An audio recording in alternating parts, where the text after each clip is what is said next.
already, so good evening to everyone. I call this December 2nd meeting of the Albemarle County School Board to order. I welcome all of our listeners and all of the people who will be participating in this evening's meeting. We will now have our moment of silence.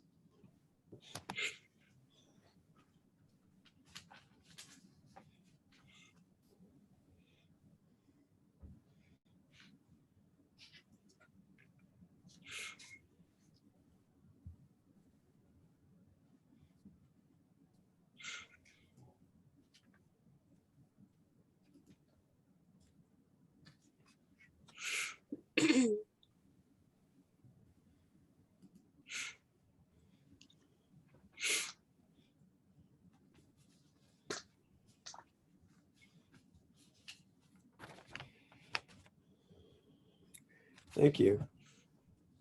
Because of the pandemic, we are required to read this into our minutes for each meeting. The minutes of this meeting should reflect that this meeting is being held electronically pursuant to Virginia state law and Albemarle County ordinance, because the COVID-19 pandemic makes it impracticable and unsafe to assemble a quorum physically in a single location. The meeting is being communicated to the public electronically through Zoom and streamed live on the Albemarle County Public Schools website. And public comment may be offered through the Zoom waiting room feature in accordance with the school board's protocol or by written submission. And now to introduce the members of our board, Dr. Kate Acuff. Kate Acuff, Jack Jewett District. Mr. Jono L. Caro. Jono L. Caro at large. Ms. Katrina Carlson. Katrina Carlson, Rio District. Ms. Judy Lee. Judy Lee, Rivanna District. Mr. Dave Oberg. Dave Oberg, Whitehall Magisterial District. Ms. Ellen Osborne. Ellen Osborne, Scottsville District. Mr. David Antrobius, our student rep. Yep. Thank you for having me. And we are also supposed to have our alternate tonight, Alexander Hill. I don't think that Alexander is on yet. Is he, Ms. Johnston? I do not see Alexander. Okay. He should be attending this meeting also.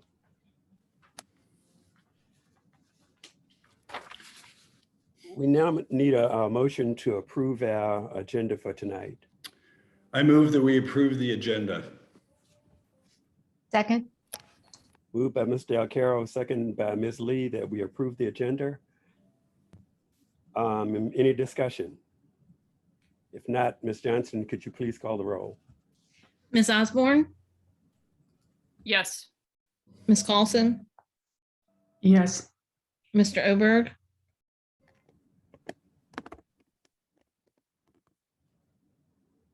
My mute just disappeared. Yes. Ms. Lee, Yes. Dr. Acuff, Yes. Mr. Alcaro, Yes. Mr. Page. Yes, Motion carried. thank you. We need a motion to approve our consent agenda for tonight. I move that we approve the consent agenda. Second. Moved by Mr. Alcaro, second by Mr. Oberg, that we approve the consent agenda. Any discussion on the motion? I don't know if we need to remove this to discuss it. I apologize for not being up on that, but I just wanted to have a little bit of discussion around the COVID-19 update being in the consent agenda. Is that, Dave, should we pull that? Yes, if you wish to discuss it, pull it, and then we can discuss it after the rest of the agenda has been approved. Okay, I would like to pull item 3.5 from the consent agenda. Okay. 3.5 or 3.6? I have it as 3.5. Okay, I might be looking at a late COVID-19 date. update. Okay. All right, it's been moved by Mr. Alcaro, second by Mr. Oberg, that we approve the consent agenda minus item 3.5 on the COVID update. Ms. Johnson, please call the roll. Mr. Alcaro, Yes. Ms. Lee, Yes. Dr. Acuff, Yes. Ms. Carlson, Yes. Ms. Osborne, Yes. Mr. Oberg, Yes. Mr. Page. Yes, Motion carried. thank you. Okay, Ms. Lee, you had some questions or some items on Thanks, this? Chair Page. Yeah, I just wanted to raise the idea of possibly at some point in the future, maybe in the near future, moving the COVID update back out of the consent agenda, since I appreciate the hope with which we put it into the consent agenda, but I think it might be, with Omicron coming upon us in the new year, we might want to put it back out into the school board business. Okay. I think that makes sense. We don't know exactly what is coming ahead of us. And I agree with Ms. Lee's proposal to move it out of the consent agenda starting after the first of the year. I do too. Okay. All right. Just voice that I'm all right having it in the consent agenda. I think it's an appropriate place for it because we can look at it. We can ask questions of staff if we see fit, and our meetings have been pretty packed schedule wise, and I'd like to preserve time for other issues because we can always pull it to discuss things if we have questions, and in fact ask questions when we feel like it. So I would just put that out there. That's a good point too. I agree with both of you.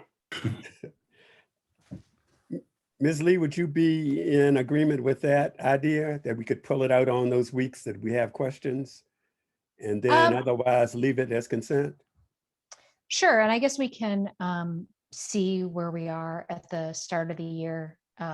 We don't necessarily need to make this months in advance. I will note that the version that I saw of this one didn't have the like the strain on the schools, consider the level of impact to a school, which I mean, it had been the same. We had been in the middle range the whole time. So I don't know if that got updated, but I didn't see one.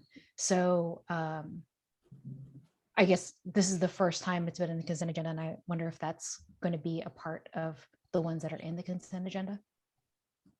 Hey, good evening, everyone. I'm Ms. Lee. I'm happy to add that back in. That was one where we didn't usually put boxes around things. We just kind of talked anecdotally about where things were, but I would be happy to add that back into to future items and give our best shot at where we are with those particular levels. Okay. Okay, great, thanks. Are there any other questions related to the COVID update? I just would say to the public, so that they know they have access to that material as well. If they pull up the agenda, they can access that material if they are interested. And also, Judy, I didn't mean to squash your point, just that we would maybe take a vote on it if we get it back on. Sure. All right, so we are in agreement then that we will leave the COVID-19 update on the consent agenda, except for those weeks or sessions where we might have a question, and at that time it could be pulled. Are we all in agreement with that? Yes, and I move that we approve item 3.5 as part of the consent agenda. Okay. Second. All right, moved by Mr. Alcaro, second by Mr. Oberg, that we approve item 3.5 as part of the consent agenda. Ms. Johnston. Mr. Alcaro, Yes. Mr. Oberg, Yes. Ms. Lee, Yes. Dr. Acuff, Yes. Ms. Carlson, Yes. Ms. Osborne, Yes. Mr. Page, Yes, motion carried. thank you. We will now have our spotlight on education. Mr. Alcaro is leading this for us tonight. Thank you, Mr. Page. I'd also like to say in advance of this that the topic I'm going to talk about recently came out with a wonderful YouTube video, and I invite everybody to track it down. Tonight, I want to help us recognize what's come to be a very important holiday tradition at Burley Middle School, one that began in 2013 to help a Burley family who had suffered the loss of their home in a fire. That year, led by one of our guests this evening, Harold Boyd, Burley students collected in a short amount of time 438 pounds of food. From then on, to quote from a t-shirt worn by students last year, "We walk with smiles, using our feet to help others eat." That was a reference to the way in which this campaign was conducted in a pandemic year, when students were not in classrooms. In conjunction with the need for students to enjoy plenty of fresh air, students signed up sponsors who donated 10 cans of food for each mile walked by a student for the food drive. The goal in 2020 was to collect a ton of food, and students wound up collecting 2,367 pounds of food, enough to provide the Blue Ridge Food Bank with enough provisions for 2,000 meals. An astounding achievement at a time of greater need than usual. This year, Mr. Boyd set the bar much higher. He wants to collect 2 tons of food, 4,000 pounds. That would increase the number of meals the food bank can give back to the community by 67%. Through the years, every Burley classroom has been involved in this community service project, and the school has brought local members and local merchants, churches, and other schools in our division and in Charlottesville City onto their team. This year's drive began on November 15th and continues through December 17th. On December 12th, a week from this Saturday, Burley will open their doors to accept food donations directly from the community. In a minute, Mr. Boyd will speak for himself, but in reflecting on why this program has meant so much to Burley students, he simply says, "There's enjoyment in helping others and doing the right thing." In thinking about the 4 values of our strategic plan, equity, wellness, family, and community engagement and excellence, we all appreciate that these words are important, but it's the actions of our staff and students that can change a life. Mr. Boyd is now in his 25th year of service to our school division and is a teaching assistant at Burley. He's joined this evening by Aja Lee, a 7th grade Burley Bear, who is an invaluable participant in this year's food drive. Mr. Boyd, Ms. Lee, welcome to our board meeting. We're very grateful for your leadership, and I'm hoping you can share some thoughts with us on what has made this project such an important part of your community, school community. Welcome. Good evening. Good evening, and thank you for having me. Thank you for the opportunity to get you to help us raise 2 tons of food this year. That's our goal. What I try to do is instill in the students the need to help the community. I try to get everyone we can involved. A week ago tonight, last Thursday night, we had a benefit basketball game, again with Beaufort Middle School.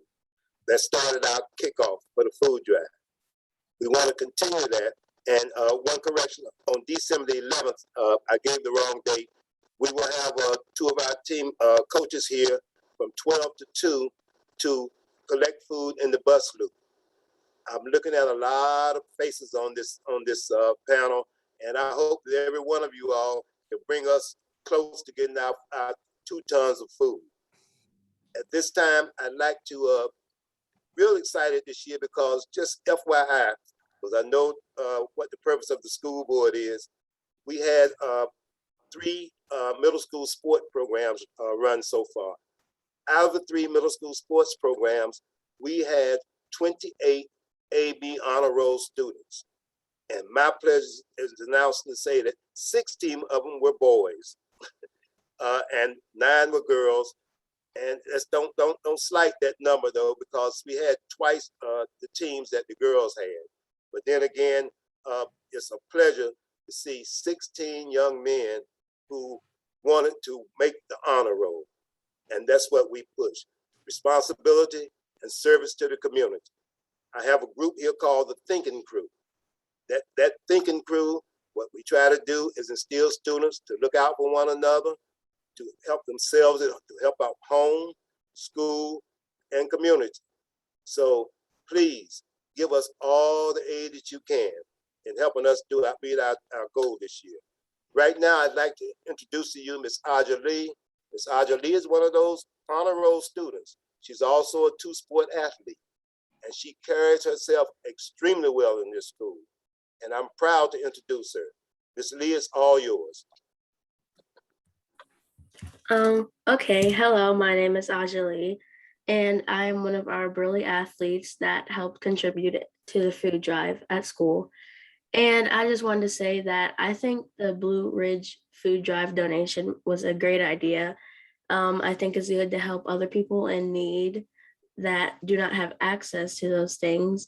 And I also think Burley does a great job of representing ourselves and donating to charity and other people that need things. I take an art course and we're selling clay ornaments to donate money to the SPCA also. So I just wanted to say that I think we do a really great job of representing ourselves, and that I think everybody should help out in our donation for our food drive. Thanks, Aja. And guess what, Aja? We can't miss with the whole school board listening to us. So thank you all for the honor for us to talk to you tonight. We really appreciate it. But we still want to raise 2 tons of food this year. Thank you very much. And you all have a good evening, good, safe evening. Mr. Boyd? Yes, sir. I had a text come in asking if you would repeat the hours for the school, for the drive at the school on December 12th. It's December 11th.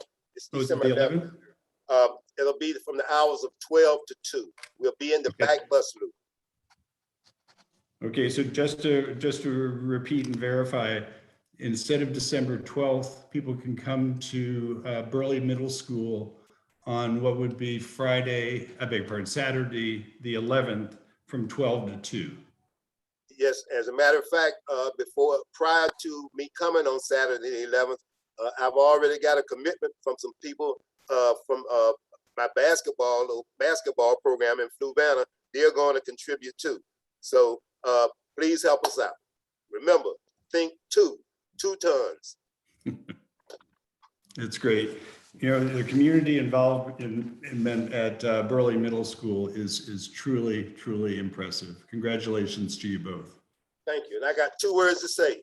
Go Burley. Thank you very much, Mr. Boyd and Asha, for your presentation to us tonight. And that 2 tons of food sounds really as a good goal. So thank you so very, very much for spearheading this drive. Are there any other comments from any other board members for Mr. Boyd or Asha? And Are also, there any specific honor roll there? Are there any specific foods that would be better to bring? Non-perishables and canned goods. Remember, the canned goods carry the weight. And get the store brands because they're cheaper. One other question, if someone cannot make it on that Saturday, where would they leave off the food? Burley is open in the morning. I'm here early in the morning. Anytime you want to drop some food by for our drive, you are welcome. Thank you. You drop it in the front office or just bring it. I'll get my young men to come out and get it for you. You don't have to carry it yourself. Thank you so much, Mr. Boyd. You're quite welcome. Thank you very much and also congratulations on that honor roll. The number of kids on the honor roll from the boys and girls teams too. So thank you for everything that you do over at Burley. You're quite welcome, sir. All right, our next item is announcements. And Dr. Haas will be making an announcement, plus he'll also be conducting some superintendent business. Oh, So, okay. Dr. Haas. Thank you, Mr. Page. And category. I just want to also add my thanks and pride with Mr. Boyd and Aja. Just outstanding representation for the school system and great work. So I just wanted to thank Monticello High School staff, the assistant principal, Patricia Dimitri, and staff at the school for a great visit today. First, I just want to give a shout out to the Monticello High School's child nutrition staff. Saw something there I haven't seen at the other schools. It may go on, but the cafeteria staff were actually out in the halls this morning with carts so that students would be sure to get breakfast on their way to class as they were coming in. And I saw Donna Bishop and Jan Farley, and they were doing a great job, not just giving food to the students, but a great deal of kindness in the morning. I had a chance to visit Ms. Timms, Jennifer Timms, ESOL 1 class. Was doing an outstanding job with those students. And then I visited Sarah Miller and Mike Wall's community-based education program, or CBIP class, and they were doing great work as well. So thank you very much for having me to visit at Monticello High School. I want to recognize our principals that are here tonight to hear what's going on at the school board level in Albemarle County Schools. Principals, if you want to turn your camera on so the board can see you. We're very proud of you for all the great work you do. Jen Sublet from Western Albemarle, Steve Saunders from Greer, Megan Wood from Lakeside, Cindy Wells from Mountain View, Ashby Johnson from Jack Jewett, and Gwinnett Crummy from Crosie Elementary. We're so glad you can be here tonight. Keep up the great work. And speaking of great work from principals, I did want to quickly share, I know it was on the consent agenda and I'm sure the board reviewed it, but I really wanted to just take a second to share our class size report because it reflects the investment that the school board made this summer from our federal recovery funds. I know I'm just kind of connecting the dots here, that prior to the school year, the board invested about $2.3 million or 28 full-time equivalent or FTEs into the schools as part of your recovery plan in order to reduce class sizes. And because that is an evidence-based practice to improve student learning and help students recover, it also makes the work much more manageable for our teachers, including social distancing. So I want to highlight the class size report for the impact from your funding decisions. And our class sizes are the smallest that they've been in years, in particular the last 5 years that you see on the report. And I just wanted to highlight a few of the tables. So you can see with 1B, that has the trend for elementary school class sizes from 17-18 up until 21-22 this year. So you can see a pretty dramatic decrease over time. And then when you look down to the middle schools, you can also see the same trend from at the division level. You also see it across every middle school. It is the infusion of the staffing, but it also is the expertise of the principals, like the ones we have here tonight, to take that extra FT and make sure they spread it out to bring down class sizes across the board. So it takes a lot of work on their part to not only make those staffing decisions, but then they've got to advertise and staff their schools, which was a lot of extra work. And then the high schools, I'll just get to that last part. Here's the same trend at the high school level. So you can see all the high schools coming down over the years, and then the mean class size is coming down as well. And then another indicator for the high schools that we always look at is the number of classes across the whole school system in the high schools that are above 27. And over the years, you would see much higher numbers in all of these boxes. So for this year to have just 4 at Albemarle, 4 at Monticello, that's just outstanding work by the principals to bring down all those class sizes. So Just wanted to share that with you so you could see the impact of a big budgetary decision that you made this summer to help with the recovery. Thank you. Thank you, Dr. Haas. Are there any questions from the board on Dr. Haas's report or comments? Okay, thank you, Dr. Haas. And also we welcome Mr. Saunders, Ms. Sublett, Ms. Wood, Ms. Wells, Ms. Johnston, and Ms. Crummy to our meeting tonight. We're always really happy to have our principals with us. So thank you all for being with us tonight. Our next item on the agenda, public comment. Ms. Carlson. Thank you. I will start off by reading the public comment guidelines. The school board invites and actively seeks the public's input in the matters relevant to school board governance and provides for time during its business meetings to hear from Albemarle County residents and community members. As authorized by ordinance of the County of Albemarle, the school board is holding its meetings electronically during the COVID-19 pandemic.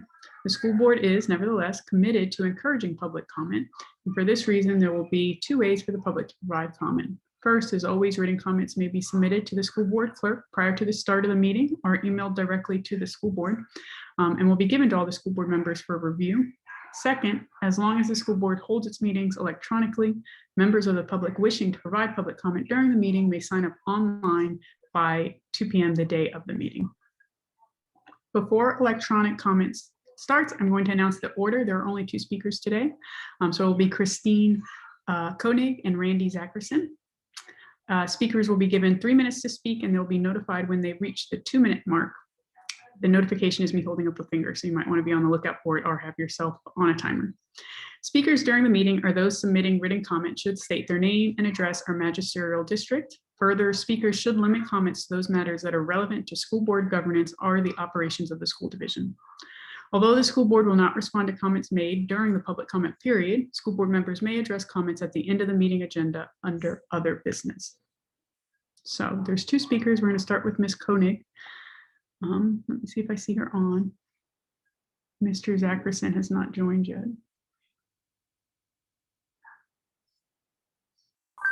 I'm here. Hi, sorry. If I start my video, then I start cutting out. So I'm just going to keep it on audio. Yep, that works. Great. Thank you. Okay. So Christine Koenig, Whitehall. I wanted to speak about the new grading policy webinar that occurred a few weeks ago and the policy overall. ACPS brought in an expert to present and answer questions from parents about the grading policy changes, and ACPS should not be deciding which questions this expert gets to answer. The questions in the chat were only visible to ACPS, and you could see the staff members' eyes scanning through and screening questions. Mr. Ken O'Connor even seemed a bit irked and was clearly expecting more questions than he received. At one point, he even mentioned that someone had their emoji hand raised and asked if they had a question, and he was basically ignored. After the meeting, I was left with several unanswered questions. I still wanted to know his thoughts on an intrinsic versus extrinsic motivation in the early grades, as well as how to best transition so we aren't abruptly switching how we grade for children who are used to the old way. I've already heard neighbors lamenting about newly demotivated kids who won't do homework because it isn't required, and some who now barely make passing grades because they no longer have that practice. Unfortunately, they just no longer see the value in homework, and as long as they do the minimum to pass the class, they don't care about the actual amount of knowledge acquired. Mr. O'Connor referred to these children as students who game the system and suggested that nothing can be done for them as they will always exist. That made me wonder if we are creating more students who game the system with this new policy, and if ACPS is doing anything to prevent and monitor that. I hope that ACPS has reviewed lessons learned and longitudinal data from schools that have implemented these changes. And to that point, ACPS should have a transition plan and be soliciting feedback right now from parents and teachers on these grading changes as they take effect. I agreed with a lot of what Mr. O'Connor presented. However, his most controversial point about punishing academic dishonesty and allowing endless retakes wasn't even going to be touched on in the meeting, if not for, I assume, a number of parents asking in the chat. The ACPS staff member even admitted it wasn't going to be covered as she reluctantly gave in and asked Mr. O'Connor about it. His response was academic dishonesty is a code of conduct issue and not an academic issue. So I left the meeting wondering what exactly that meant and with no idea how ACPS will be handling academic dishonesty. It seems like depending how ACPS handles that, there will be many consequences, including more teacher time and resources to recreate tests and assignments. Ultimately, I learned a lot in the webinar, but I was left with so many questions about how this will actually be implemented and evaluated at ACPS. I'm particularly interested in how feedback will be gathered from parents, teachers, and students, as I think that is essential when making such a big shift in grading philosophy. Thus, I'm speaking tonight to request that this feedback and evaluation process be addressed by the school board and shared at a future meeting. If we are truly going to make a successful change and prove this new grading philosophy is meeting the intended goals, ACPS needs to be transparent and needs to be actively evaluating this transition. Thank you for your time. Thank you for those comments, Ms. Koenig. So the next and last speaker is Mr. Randy Zackerson. Let me check. Oh, I do see his email on. Mr. Zackerson, can you hear me?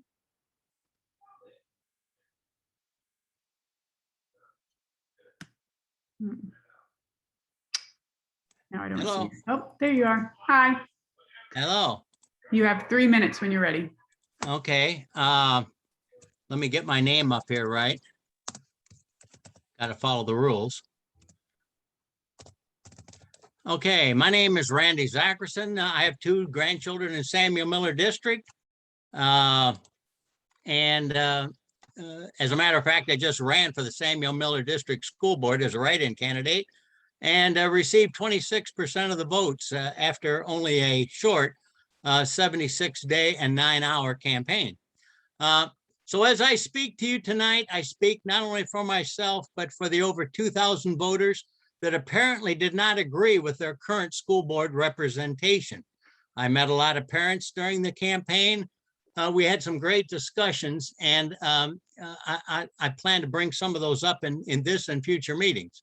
But my first question still is, and I put it to you as I have before, why do you continue to hide behind these Zoom meetings?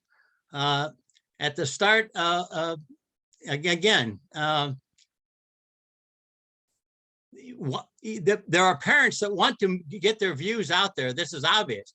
There's at least 2,000 parents that had views that were differing from you, and you make it very difficult for them to talk to you and to reach you. And I would implore you to get out and meet the parents in in person and listen to their complaints.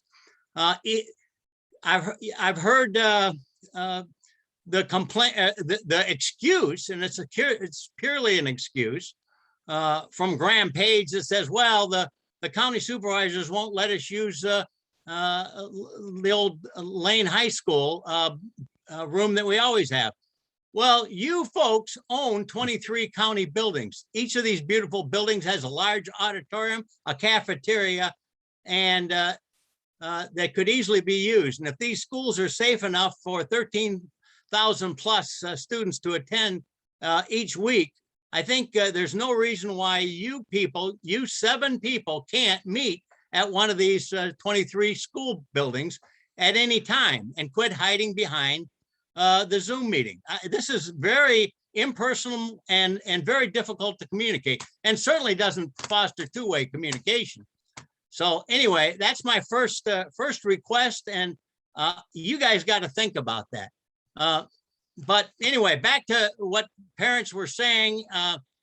As I was out there listening to them and listening to their concerns, which you are not listening to, there's a big concern from the parents about the continued teaching of critical race theory philosophy in the Albemarle County schools. Now, I know this board and the current school administration have repeatedly denied that they are teaching critical race theory. Well, that's a legal term, and those are weasel words that you're using. But the parents of our county know that the children are being subjected and abused by the teaching of critical race theory tenets.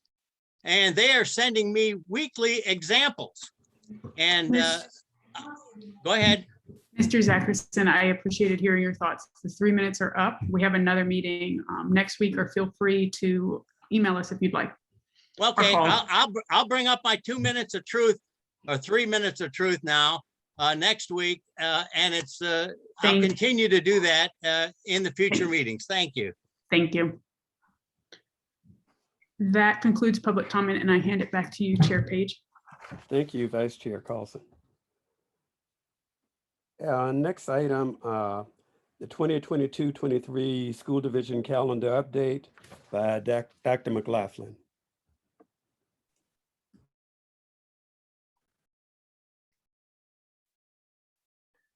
All right, good evening, board members. I'm Pat McLaughlin, Chief of Strategic Planning for the School Division, and I'm here tonight to present you with the results of the work of the joint Albemarle County Charlottesville City Schools Calendar Committee.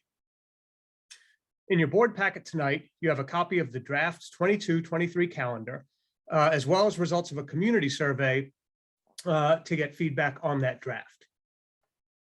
As a reminder, we develop our calendar draft through a joint committee formed between Albemarle County and Charlottesville City Schools. The committee consists of central staff, building administrators, teachers, and parents. We also solicit feedback from our larger community, and this year received just under 1,700 responses to our calendar survey. This year, there were a number of considerations that the committee had at the top of their mind. The first was a continuation of dedicated time for Division PLC work, responding to the largely negative the second was negative feedback on our early release days, and also the thought that we wanted to dedicate time for teachers to complete their work during their working hours. These considerations align with two goals of our strategic plan, Learning for All. The first is our Thriving Students goal, in which we state that we will ensure that academic time demands placed on students allow them adequate time to pursue their personal interests, including enrichment activities, lifelong learning, and career goals. The second is our Affirming and Empowering Communities goals that identifies the physical and mental health of our students and staff as one of our top priorities. So with that in mind, the committee created a draft calendar that includes 175 instructional days for students, 1,050 instructional hours for students at our elementary and middle schools, which have our shortest days. They eliminated early dismissals with the exception of the very last day of school, which tends to be our one popular early dismissal day. It includes dedicated time for Division PLC work and includes dedicated time for teacher work days. The draft calendar was well received by all of our stakeholders, with 62% supporting the draft calendar at a level of 4 or 5 on a 5-point Likert scale survey, and 64% supporting 175 instructional days at level 4 or 5.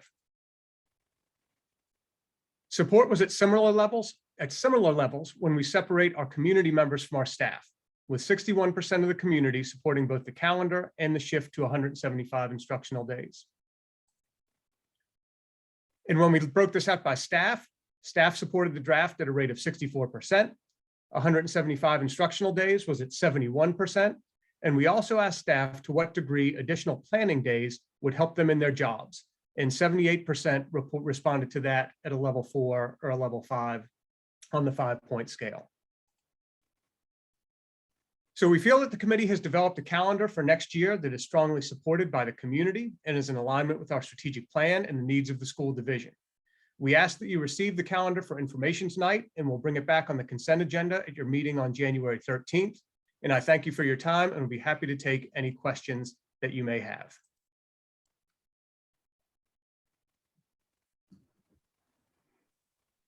I have a question. So how many instructional days did we have this year? Is this similar to what we did this year after we granted the 5 additional days?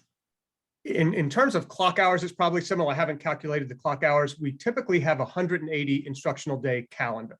The board for this year moved that to a 182-day calendar when we added in half days. So we took away some hours from the calendar that got added back in with additional instructional days.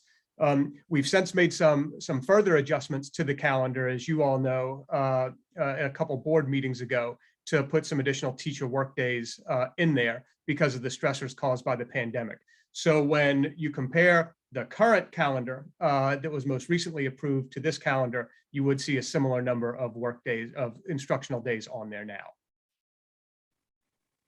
So I would like to just, I guess, register my concern with the fact that prior to the pandemic, one of the things that we'd heard as a research-backed way to deal with achievement gaps and student achievement was more instructional time, really maximizing instructional time. In fact, we were talking about lengthening the day for elementary students.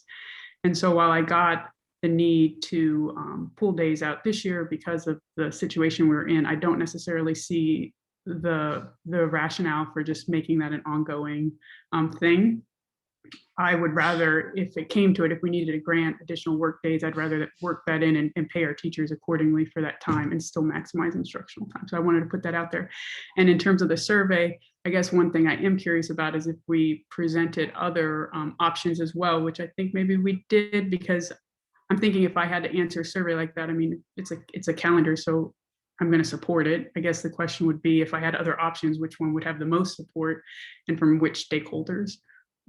So that's all. When I think about why we gave those 5 days this year, one of the things that was top of my mind was teacher morale and making sure our teachers had some kind of relief, stress relief, mental relief. In the future, it's to do that preemptively. I just don't know. And I don't see it as a recruitment tool. I don't see it necessarily helping our teachers in that way. So that's all.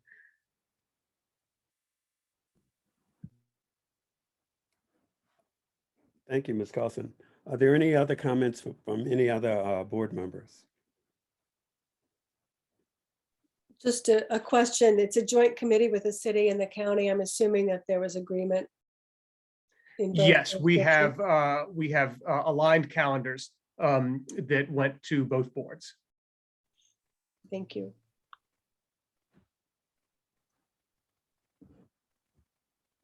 Okay, thank you, Dr. McLaughlin. So this will be on the consent agenda for our January 13th meeting. Correct. Okay, all right then, thank you.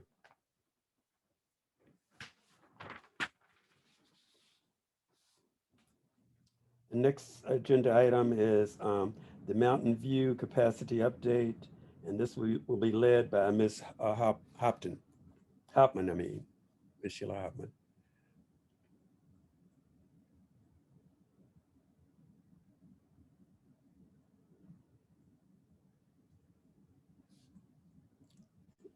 Is Ms. Hauptman with us? She is. She's muted. Okay. Ms. Hoopman, yeah. Okay, thank you. Right. Hello, my name is Sheila Hoopman. I'm the Capital Project Manager with Building Services, and I'm leading the design committees for both the Mountain View Elementary Master Plan Study and Classroom Edition projects. We have combined these two projects to present them to you tonight for information only. And at the December 9th board meeting, we will ask for approval to proceed with each project separately. The committees have been working with Jack Clark and his group from our RMM Architects and Cooperative Strategies for the last 6 months to complete the master plan study and preliminary design phase for the approved Classroom Edition project. Jack will be presenting the following tonight: a recommended long-term strategy to address population growth in and around the Mountain View Elementary boundary, and a recommendation to proceed with designing the approved addition at Mountain View to address short-term overcrowding needs. I'd like to introduce Jack Clark and Dan Wiegand from our RMM Architects. We also have Maya Kumazawa and Cindy Wells in the meeting in case the board has any questions. Jack? Thank you, Sheila. Thank you, board members and Dr. Haas. We appreciate the opportunity to be here tonight. Sheila, I'm going to go ahead and share my screen, okay?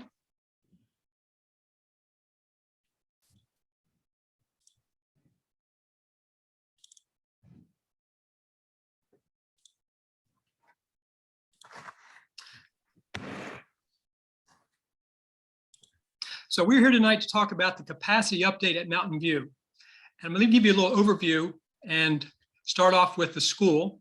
Mountain View has a capacity right now of 624 students.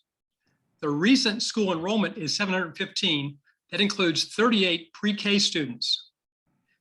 The projected future enrollment, which we'll look at in another chart soon, is for almost 800 students within several years. Mountain View has been growing since it opened, and is projected to continue to grow. Now, one item that happened back in October, the school system provided an 8-classroom mobile unit, and that opened in October, is not included in the school capacity. As Sheila just mentioned, there are 2 projects going on in Mountain View right now. The Classroom and Cafeteria Edition project was funded by the school board, and we have started work on that.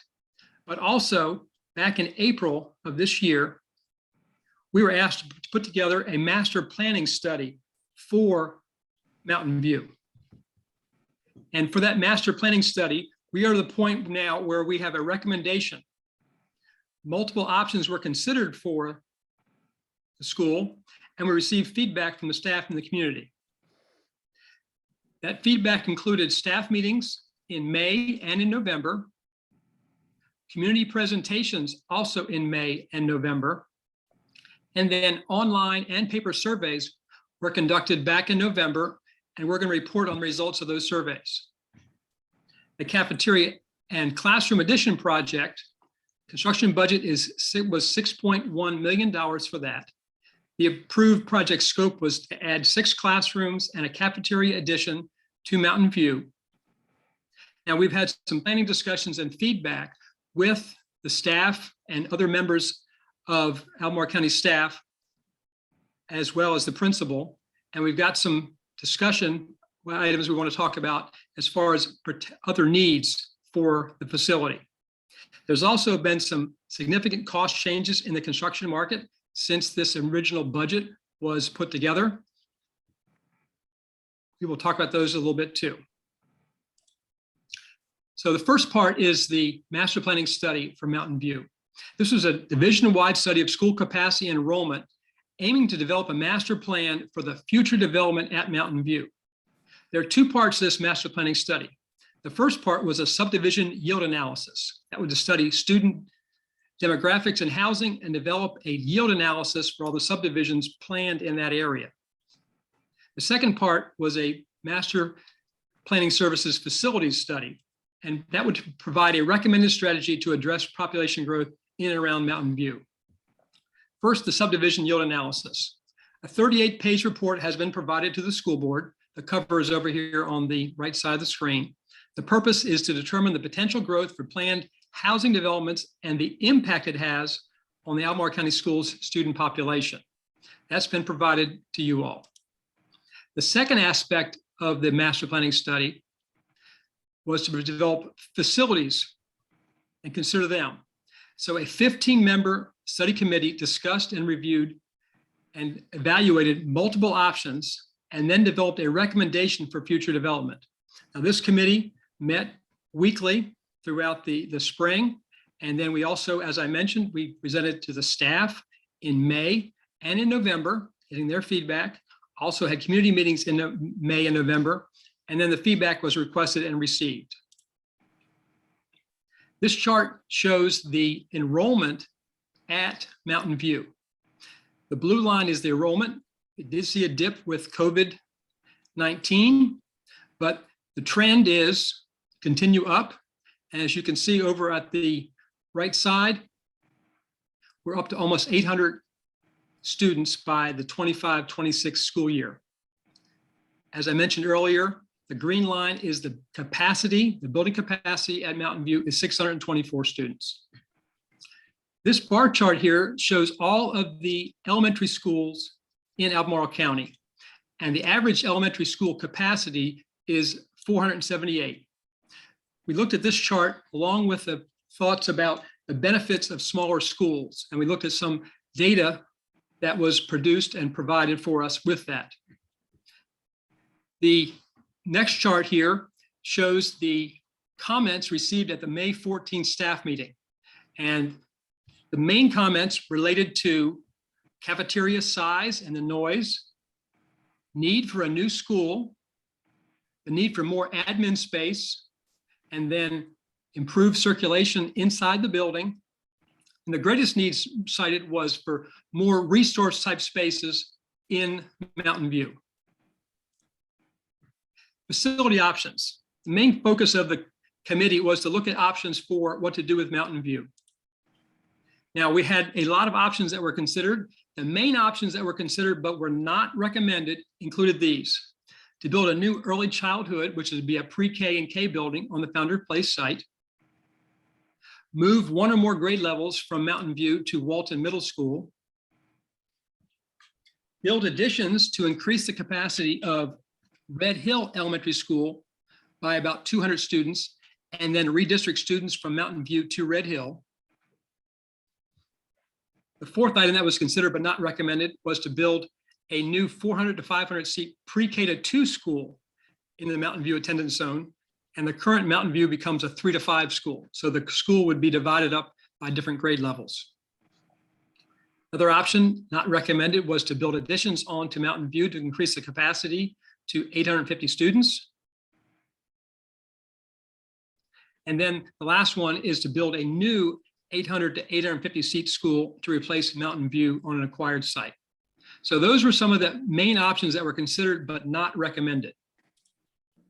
Now, the recommendation that came out of the committee, and we got strong support from the surveys, is to have a new elementary school on an acquired site in the Mountain View attendance zone. So that Mountain View would become 2 schools, both of 400 to 450 students.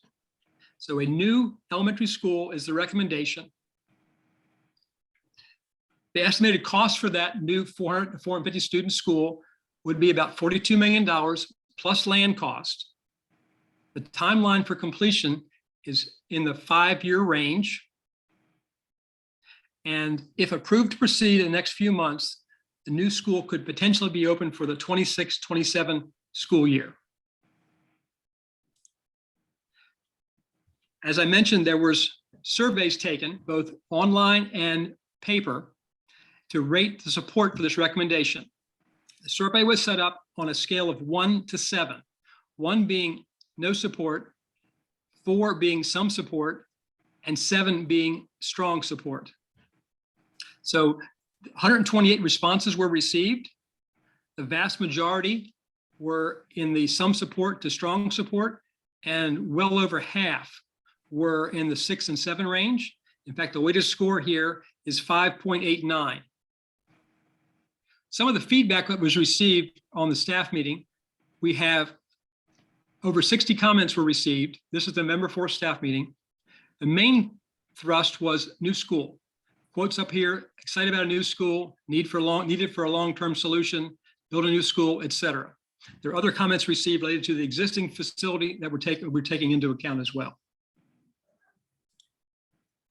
Now, the second aspect of what I'm presenting tonight is the proposed addition project to Mountain View. So what we have here is an aerial view. The areas in the darker orange yellow are proposed areas for a classroom addition. That would be at the back left corner of the building, and then a cafeteria addition near the front off the cafeteria. Also shown in this plan, the lower right, is the location of the 8 classroom modular temporary trailer unit. Here's a floor plan of Mountain View. The area circled in green is the proposed location of the 2-story classroom addition. So this is the back left corner of the building. The plan for that would be in blue. We would add 3 classrooms, all with toilets. That was one of the comments we received back, as lack of flexibility in some of the classrooms at Mountain View because they did not have toilets inside.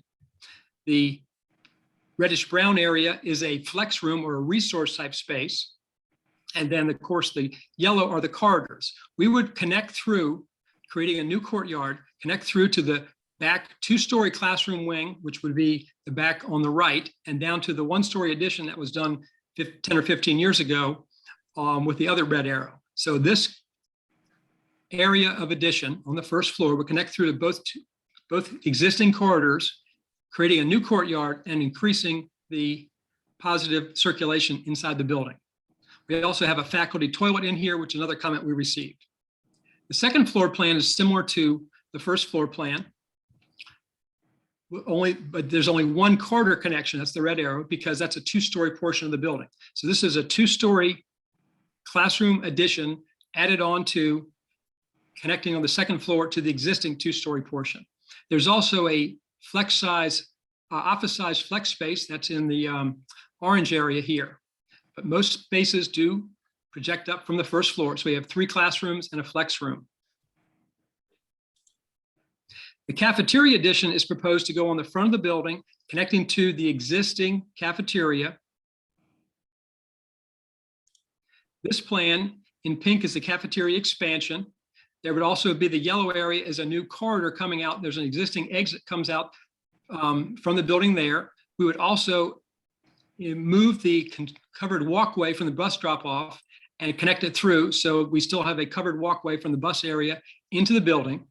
We're also going to add 2 individual toilets with this addition and do some improvements to the existing cafeteria, mainly in regards to noise level by providing acoustical panels.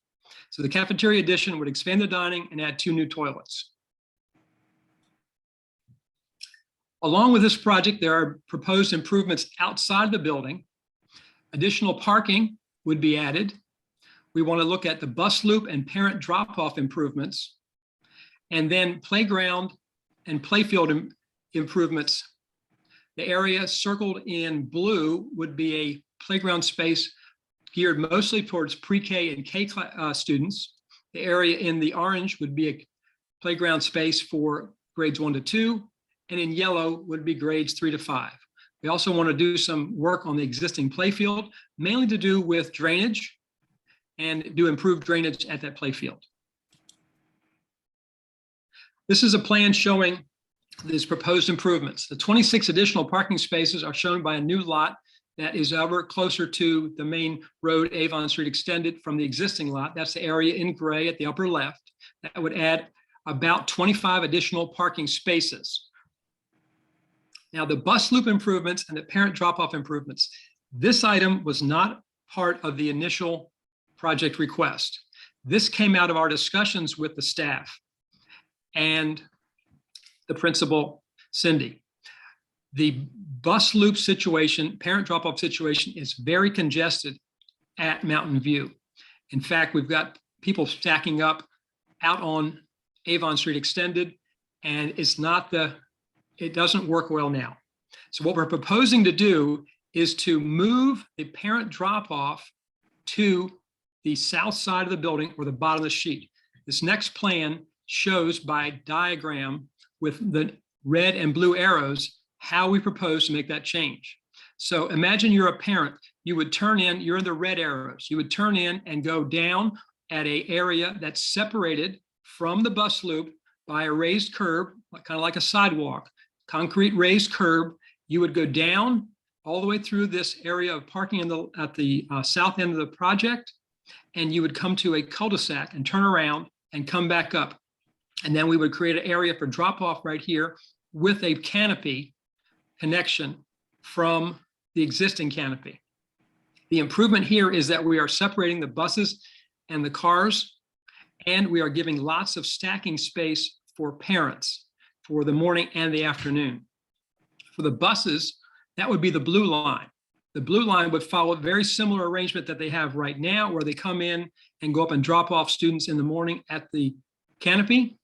But the other thing we would allow this would allow us to do is when buses get to this decision point here, they could turn left and go out to Avon, or they could go in front of the building straight and then go out the entrance that's a right turn only to Avon, because this area is being used right now for parents. But by shifting the parents down to the south part of the site, we would be able to further separate buses and cars, creating a safer condition and having very little problem with cars stacking up on Avon Street.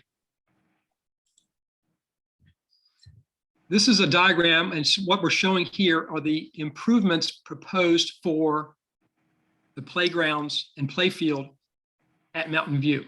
As I mentioned earlier, in blue is the pre-K and K playground area, 1 and 2, grades 1 and 2, in orange, and then yellow, grades 3 to 5. Some of the photographs you see around here are similar types of installations of the items that are being proposed for that. This would be a complete rebuild of the playground facilities at Mountain View. We're not looking just to supplement, we're looking to replace. We feel like the equipment out there is at the end of its useful life. Here's our construction cost estimate for the addition project. The classroom addition we're projecting to be $4.3 to $5.1 million. Cafeteria addition, $800,000 to $960,000. Adding 26 parking spaces, $250,000 to $300,000. We're looking at some existing building renovations, mainly in the media center, $140,000 to $170,000. And then the playground, outdoor learning, and playfield improvements, $1.1 to $1.3 million. Adding these up, the cost range is $6.59 to $7.83 million. And this is higher than the current approved budget. The current approved budget is 6.1. I mentioned earlier that we have seen some incredible increases in construction costs this year. I'm sure you're all aware of supply chain issues and inflation, et cetera.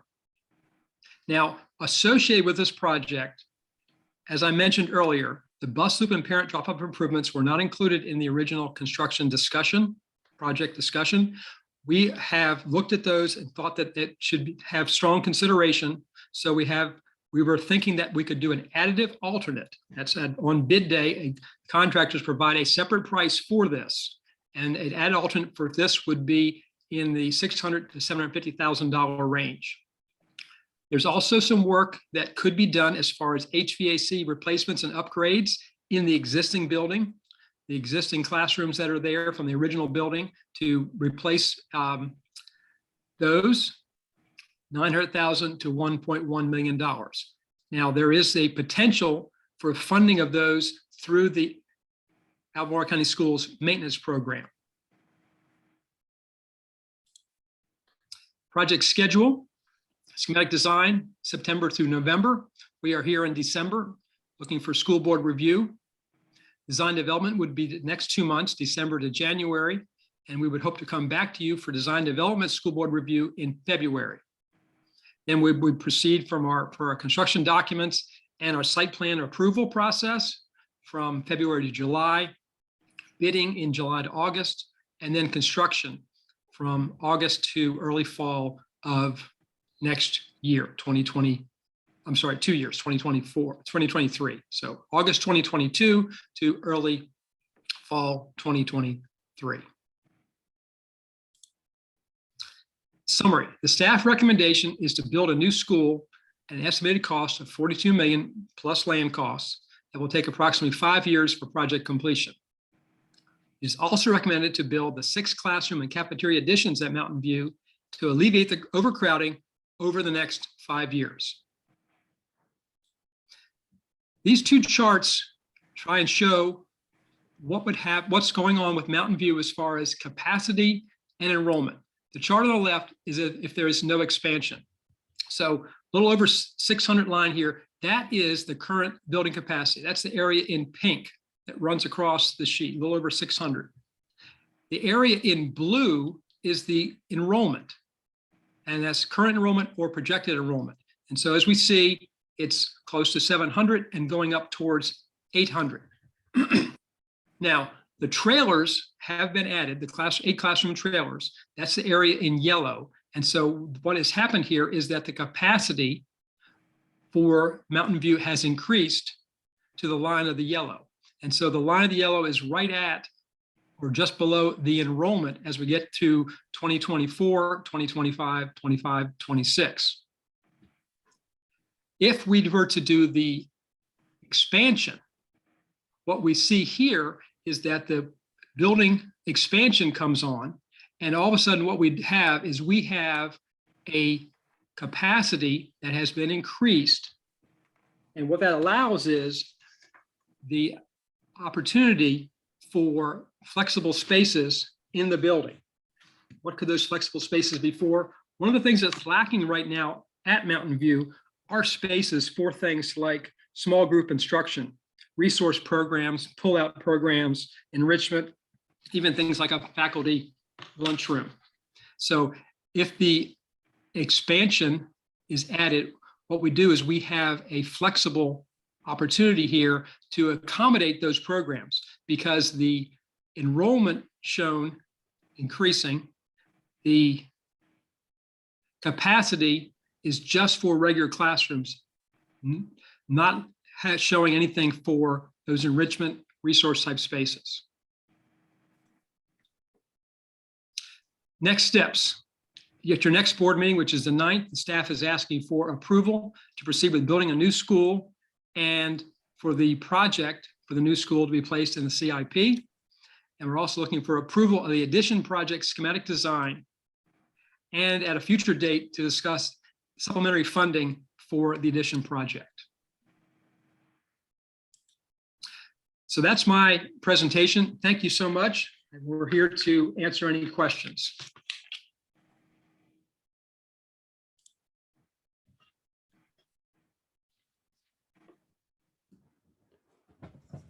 Thank you, Mr. Clark and Ms. Hoopman. Are there any questions from the board on Mr. Clark's report?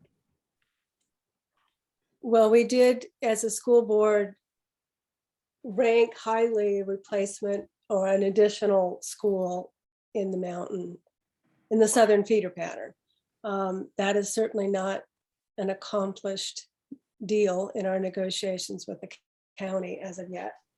And secondly, I know that you answered, I think, my question at the very end, Mr. Clark, that if we are looking at building 6 new classrooms on a school, that would increase its capacity from about 662 to 780, but then we're going to build another school for 450, have 2 schools in the 450 to 500 range. My question was going to be, do we need to go ahead and build those 6 additional classrooms now? And should we consider rolling that money over toward the new school? You've made the case, I think, that that many school buildings, and this one included, don't have a lot of flexible space once you get the students in the room, and that we have seen that throughout the county in terms of having a lot of our reading specialists or a lot of specialized staffing in trailers in addition to classrooms. So I guess my question, I guess it's a judgment call on whether we go ahead and build 6 classrooms right now, and how confident are we, since that is already approved, although not with the current price tag, or should we really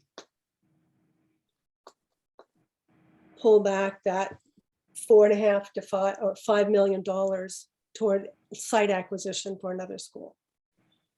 And it's really sort of a question to the universe, I guess, at this point, or to my colleagues on the board. And I know in talking with Roslyn et al. That that the recommendation continues to be to build the 6 schools, but I don't know, Ms. Hoopman or somebody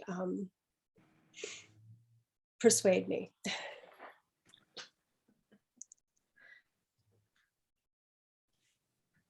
There you are, Ms. Schmidt.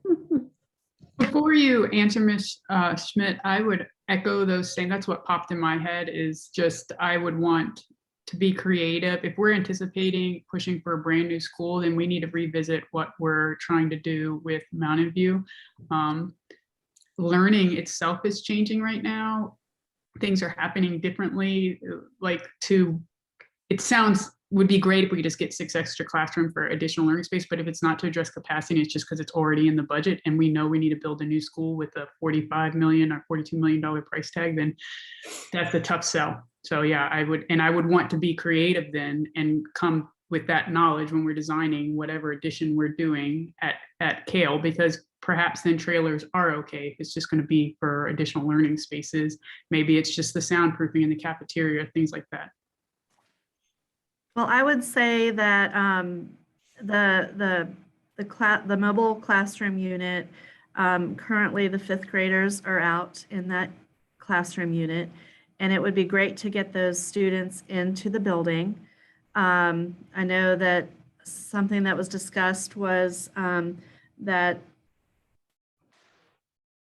what's important for all the younger kids is that the fifth graders model their behaviors and et cetera to the younger kids. And that is a missed opportunity right now because they are located pretty far away from the main building. So there's a separation of, those kids in fifth grade, I think, feel a separation from the community. Yeah, and just to clarify, I'm talking about if we move to building the new school. So presumably in the future, we won't have the overcrowding. We'd be able to move the fifth grade back into the building and have the modular building serve as additional learning spaces for specialty learning and our flexibility is what I was saying. I think the plan for that modular building, although we can keep it as long as we would want to keep it because we own it, is to remove it once the new school is built. So although we would have additional capacity at Mountain View, the current Mountain View building, that additional capacity could be used for things like a community center. That's something that Cindy had brought up, or some other suggestions were an expanded preschool in that area, or administrative offices or training spaces. You could use that additional space once the new school is built for a number of programs. I would want clarity then around what those are going to be and why we would do it, because we have a long list of needs of other places that also need, that are at over capacity or near capacity. And so just doing it as like it'd be nice is just tough for me. So that's all. I just agreed with you, Kate, is what I'm saying. You said it more eloquently, but I just need more information about that because the building a new school is a new thing. So keeping the old thing and saying, let's just do the new thing seems like we should reevaluate. I mean, the current school capacity at Mountain View, according to the numbers I have, is 662. And if our goal is after building another school to have 2 schools in the 450 to 500 or 550 range, you would still have an extra capacity of 100 kids at Mountain View. And I guess it's because Mr. Alcaro and I have been working with the Capital Advisory Committee in the past couple of weeks. It's not going to be that easy to get funding for all of our needs, but we have to be very careful with how we spend the money. Right. Along those lines, if I could, one thing that's jumping out, I do recognize the need for the additional room at Mountain View. I was out there recently and got a firsthand look at that. Is that if, according to what Mr. Clark said, that the building would be ready for occupancy in the fall of 2023. And the new school would be hopefully ready to go in 5 yees. So that's that would be 3 years after 2023. So we're talking about a time frame of 3 years of getting the full benefit of the project as I'm seeing it. And I'm assuming that even with the new and Ms. Hoopman, I mean, just to clarify something you had said, did you say that when the new school is built, that the learning cottages would go away, or when the new classrooms were built, the learning cottages would go away? So we're anticipating the learning cottage would stay until the new school is built. Okay, so that would be the 6 classrooms plus the 6 or 8 that they have out in the cottage. So Right, there'd be a lot classrooms. of room at that point.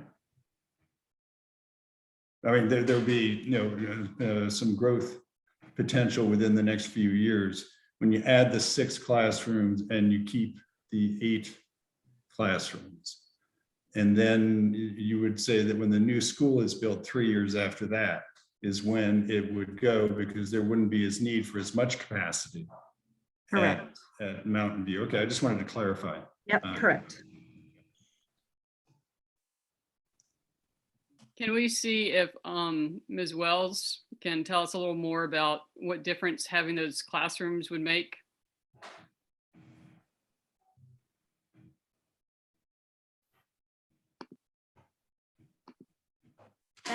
Thank you for asking. Yeah, just thank you for this conversation. Thank you for thinking about our kids and proceeding thoughtfully with this. And I understand where the board is thinking about this. Of course, I'm looking at where our children are right now, wanting the most equitable experience for them, for our teachers as possible. So even with the gift of the 8 classroom learning pod that we have, we still don't have enough room at Mountain View. We still don't have a place for our teachers to eat lunch. And I'm just thinking about the professionalism of our teachers. I'm thinking about our cafeteria. It is really very small and it is loud. It takes a long time pre-COVID to have the opportunity for children to eat lunch. So that's something that's really important in this. With the learning pod being added there now, that's taken up a good chunk of our playground. So the playground improvements that we're looking at will actually allow us to use the space, the limited space that we have at Mountain View, more equitably for our children so that they can continue to play. The classroom additions right now, we don't have enough spaces to have music and art. So we still have some music and art traveling around on a cart. And so I'm just, again, going back to those equitable experiences for children. And so just this addition, I'm just even looking ahead, and I know that's really hard to do, looking at now and then looking ahead, but we're continuing to grow. And so just I would ask the board to really think about this, what it would do for Mountain View for now, for the short term for 5 years, but then what we could do creatively after that to be able to use the space.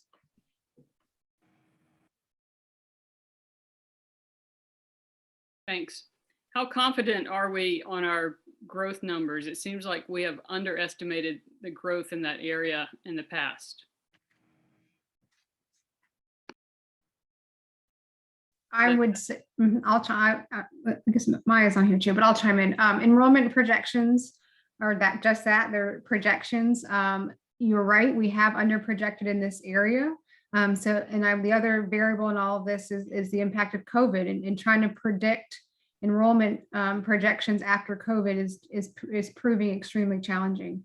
And so I would caution that chart that Mr. Clark shared is enrollment projection. And so that's what we were trying to show, is that there is no room for error in that projection either. If you didn't build if those projections were higher, we are out of space without the addition.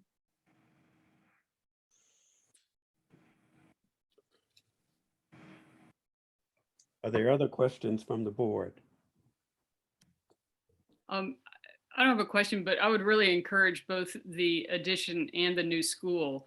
One, I think the enrollment projections have traditionally been under projected in our area. And two, while we have the intention to have a new school by 2026-27 school year, I think we all know how those things work out. Something that's on a 5-year plan then turns out to be 7 years and down the road like that. So I definitely would support both the addition for the short term, addition, the cafeteria, the bus and parent drop-off loop, and the classrooms. So I think we need all of it. I would like to just affirm what Ms. Osborne said, that although we are looking at a 5-year CIP and we're going through that process right now, there's no certainty that we would have a new elementary school there within that 5-year range. I mean, we're working hard, Mr. Alcaro and I are working hard to make that case, but it might be a little bit longer than that. So So I could live with that. I mean, I'm also concerned about the fact that our numbers are much higher than we approved in the, last spring. So that is of concern. But you have to deal with the market you're in, I guess. Okay, to sort of try to give a summary of where I think we are now.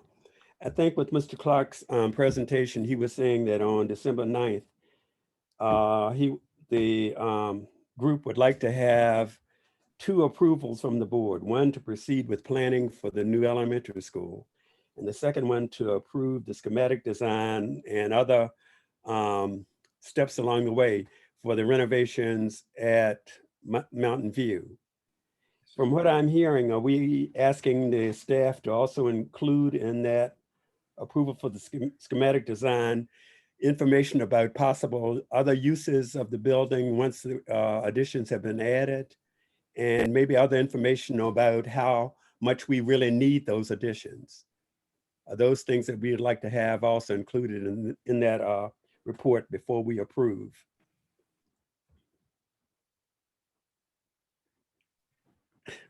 Hearing nothing. Well, I agree with what you said, Graham. I think that there are other things also that we would need. And Mr. Clark, one question I would ask of you is for the building of a new school. Because this is something we can be talking about tomorrow. What's the land need for that? How many acres do you need? We would say we would call it usable acres. Yep. Sometimes you have a site that has lots of acres, but they're not very usable because of topography. So we would think of 15 to 25 to start, and making sure we have at least 15 usable acres. Which is about the same size as what Mountain View has currently. I think they're at 14.6. That would be a little bit bigger than Mountain View. Mountain View has a fair amount of land, but there's also a fair amount that is not usable. Okay, good. Thank you. I'll chime in, Graham, because I think you were probably speaking to what I had said. Just so we're clear, I am in support of building and advocating to build a new school. I think elementary schools that are approaching 800 students don't serve students well. And I did find compelling some of your arguments for why we just need to go ahead with the addition. CIP is a little confusing to me in terms of how it works. And so honestly, it's kind of felt like, not confusing, but you don't really get what you ask for to begin with. So it's kind of better to ask for everything you can and then see what you get. So with that in mind, and certainly there's a reason to have the expansion, very good reason, I would obviously be in support of the recommendation. We'll see what we can get.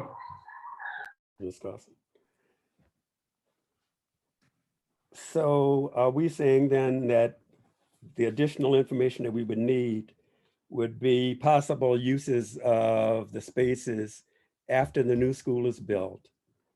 How much land would be needed? And what else did I have here as a note? Those would be probably 2 of the main things that I think we would need in order to approve the Mountain View addition. I'm not sure we even need ideas with possible uses, because we're talking after the new school is built, we're talking 5 to 7 years out. And I don't think we can even imagine what we're going to be wanting to do that far out. Okay. So I don't really need to know the possible uses of extra space, because I'm not sure there will be extra space when it's all said and done. Yeah, the reason I included that in there was because someone mentioned that possibly a community center or an expanded pre-K program could be used or housed there. So that's why I included that in. And just to be clear, Ms. Hoopman, the projection is for 2 schools with 400 to 450 students. Is that correct, or is it a different number? That is correct. Okay, thank you. One other thing I wanted to put out into the public sphere that I think is important, and you got to it in some ways, is parity between the schools. I think Ms. Wells kind of talked about that. One thing I'd hate to have happen, because we're going to be dividing up all the students that are attending Mountain View, I imagine, I don't know, but is to send, half of them to a brand new facility with, state of the art stuff and leave the other half in a school that hasn't had any touch up. So for that reason, I do think it's important to continue with doing at least some improvements there. Okay, thank you.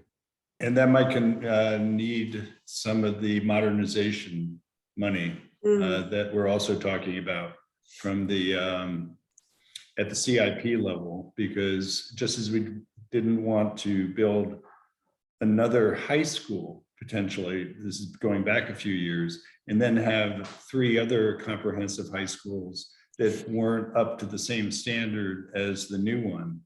I think, Katrina, what you're talking about is exactly the same thing, is you don't want to have the new school and the other one not up to the same standard. Okay, Mr. Alcaro and Dr. Acuff, I hope you have heard some compelling arguments then to present to the CIP committee to support all of this, right? We expect you to come back to us at our next meeting and let us know that we have money available for everything that we have on this list. We will give you a progress update. We have another meeting tomorrow. Okay, thank you. Are there any other questions or any other comments for either Ms. Hoopman or Mr. Clark? No, I just appreciate all the work that's gone into it so far, and look forward to seeing the new improved school. And I'm sure Ms. Wells is as well. Right, thank you. Thank you very all. much. Thank you so much. Thank you.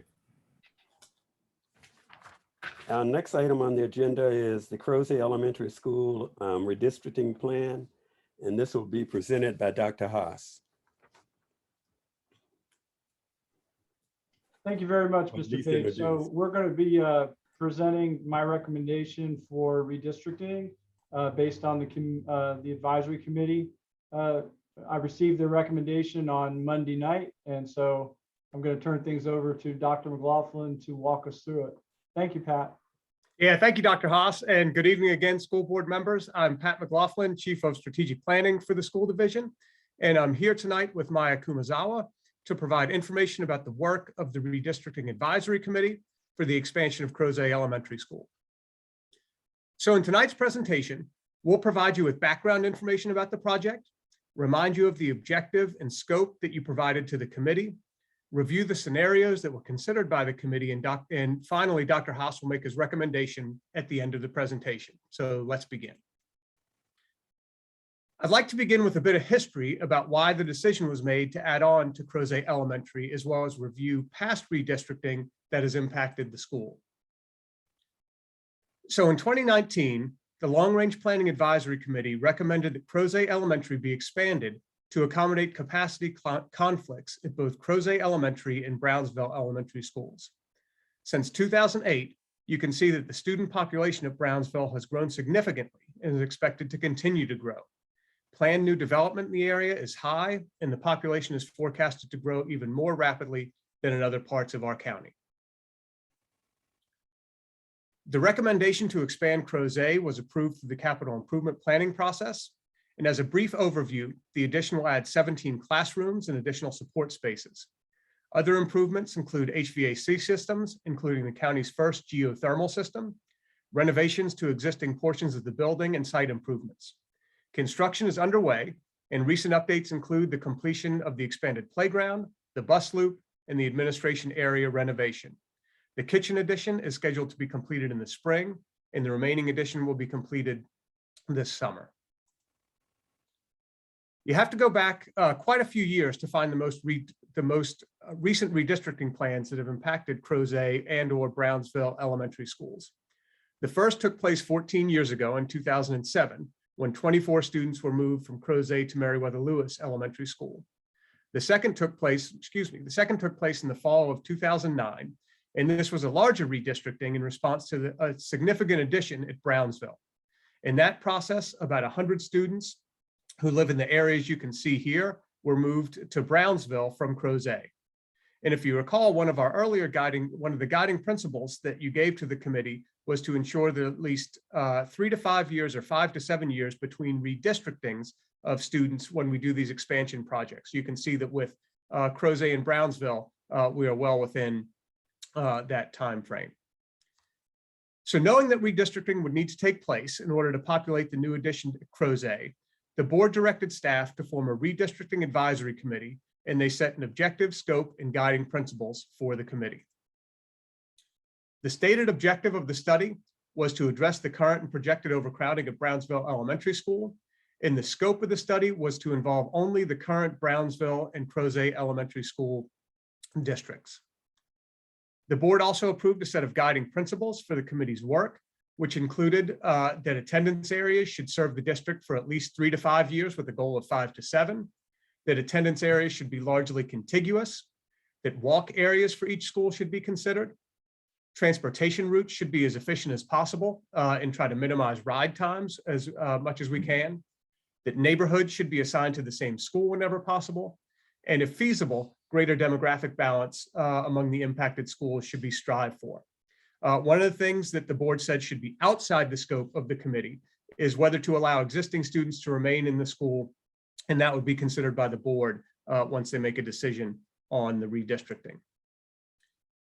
In August, we put out a call for volunteers from the Crosie and Brownsville communities to join the advisory committee, and I'm happy to say that we have a very engaged community and many more applicants than spaces were available on the committee.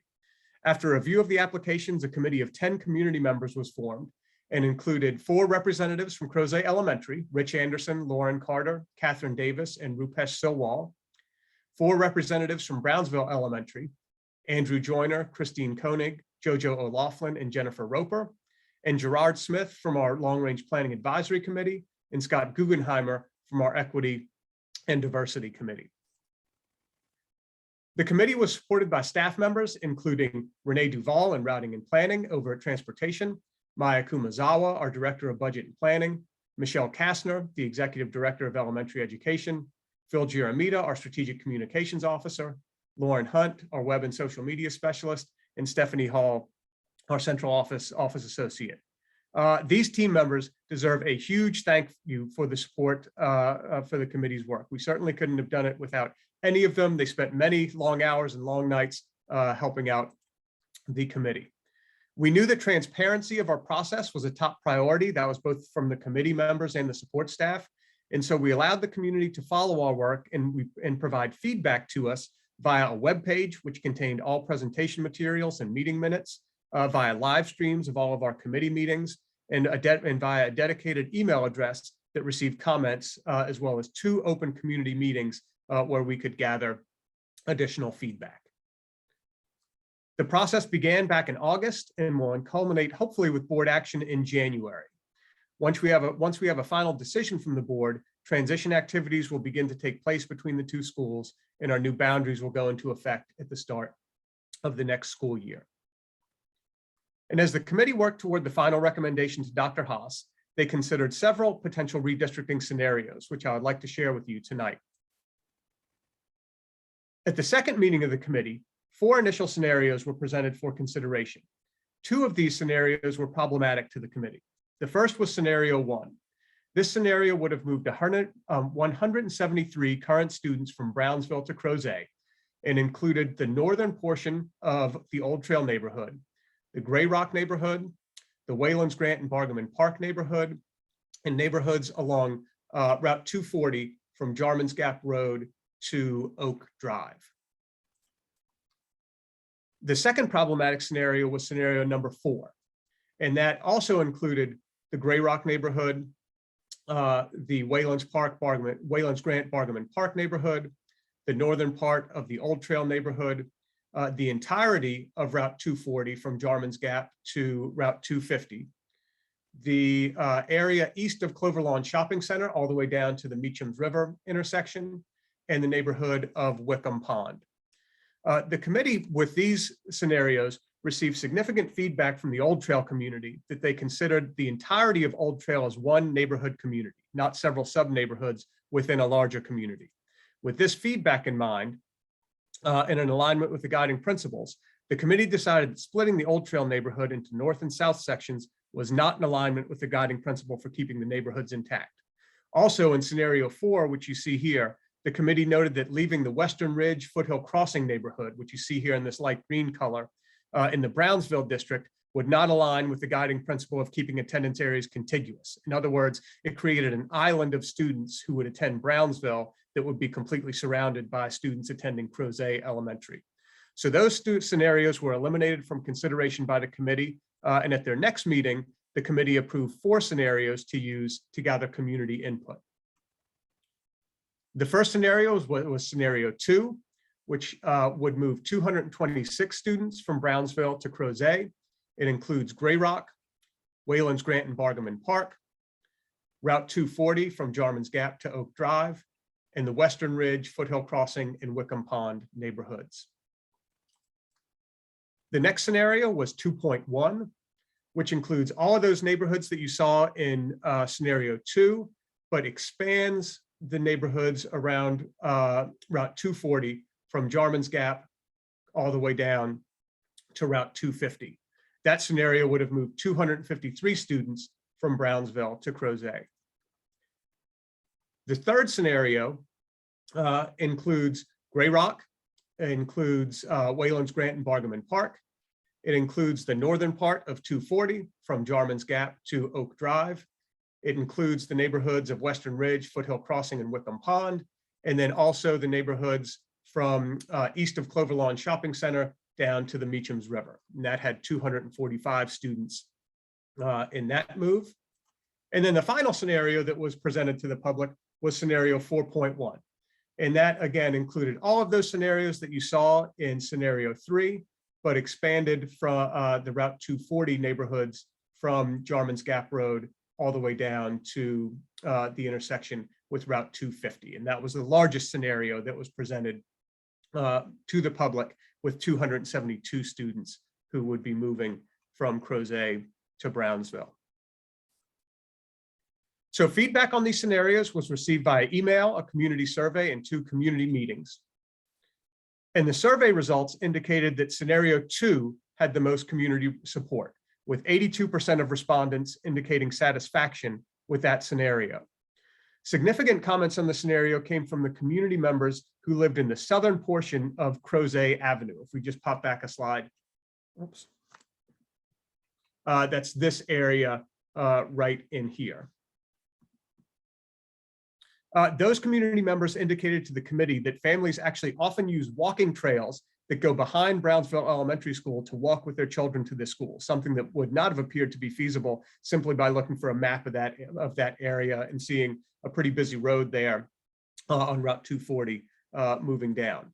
So we did get some significant feedback about both of those, that the smallest of the scenarios was the one that seemed to receive the most support. And so that community feedback, along with discussions about growth in future enrollment projections, led the committee to make a further adjustment to the scenarios, and this would become their final recommendation to the superintendent. And so the committee unanimously voted to, when they developed scenario 2.2 as their final recommendation to Dr. Haas. And this scenario includes the Gray Rock neighborhood, the Wayland's Grant and Bargaman Park neighborhood, and also the Western Ridge, Wickham Pond, and Foothill Crossings neighborhood. This scenario moves 219 current Brownsville students to Crosie Elementary School next year. And using the current enrollment numbers, that would shift the Crosie population to 529 students and the Brownsville population to 517.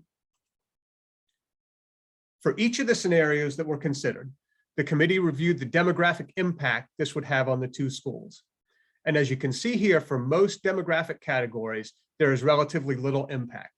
The one exception is where you see the percentage of students at each school who are economically disadvantaged. The percentage increases at Brownsville from 12.2% to 16.53% and decreases at Crosie from 19.69% to 12.1%. But what this does is bring the schools into closer balance for this category than previously existed. A significant consideration of the committee was future growth in both schools. And I'd like to invite Maya Kumazawa in at this time to discuss enrollment projections with the board. Thank you, Dr. McLaughlin. As we alluded to in our discussion with Mountain View, projecting for future enrollment has been quite tricky during the time of the pandemic when student enrollment has declined significantly. So typically when redistricting decisions are made, we look at the current enrollment and apply the number of moving students into future years. The problem with this methodology is that that doesn't necessarily account for students coming back to those neighborhoods that are proposed to be redistricted. So a more sound way to look at the data is, rather than focusing on looking forward, we took a step back and looked at what our enrollment was 2 years ago before the pandemic began. So what these two tables show is that during 2019 to 2020, if those new boundaries had been implemented 2 years ago, this is what the enrollment would have been both at Brownsville and Crosie. So if we focus on Brownsville first, the enrollment at Brownsville would have been 570 students had the boundaries been moved 2 years ago when enrollment was at normal levels. That would have brought the percentage of capacity to 75%, as opposed to the 68% we're looking at in the current year. At Crosie Elementary, if the boundaries had been moved 2 years ago before the pandemic when enrollment levels were normal, we would have 620 students at Crosie Elementary, which represents 93% of the new capacity at Crosie Elementary. We use this as a primary data point in looking at enrollment and what the future years might look like if we return to levels that we saw before the pandemic. But of course, this is, as Dr. McLaughlin mentioned, this is a high growth area with a lot of concentrated new development in the Crosie and Brownsville districts. So we also looked at the number of developing units in the pipeline, applied student yield estimates to those developing units, and came up with projections of how many students we might see in those areas. Those are listed at the bottom of the slide. I just wanted to note that a main point of discussion among the committee was the development of the Old Trail neighborhood. This student yield potential represents a projected build out of 1,200 units. However, in discussions with community development, we wanted to make it clear that the maximum build out for that neighborhood is 2,200 units. And then of course, ranges are shown because in many of the developments, it is unknown what the housing unit type will be. So on the next slide, we did present a future projection for these two schools. Again, there's a lot of uncertainty. We don't know how many students will return as the pandemic goes on or as the pandemic ends, and we don't know which neighborhoods those students will return from, and we don't know the timing of that.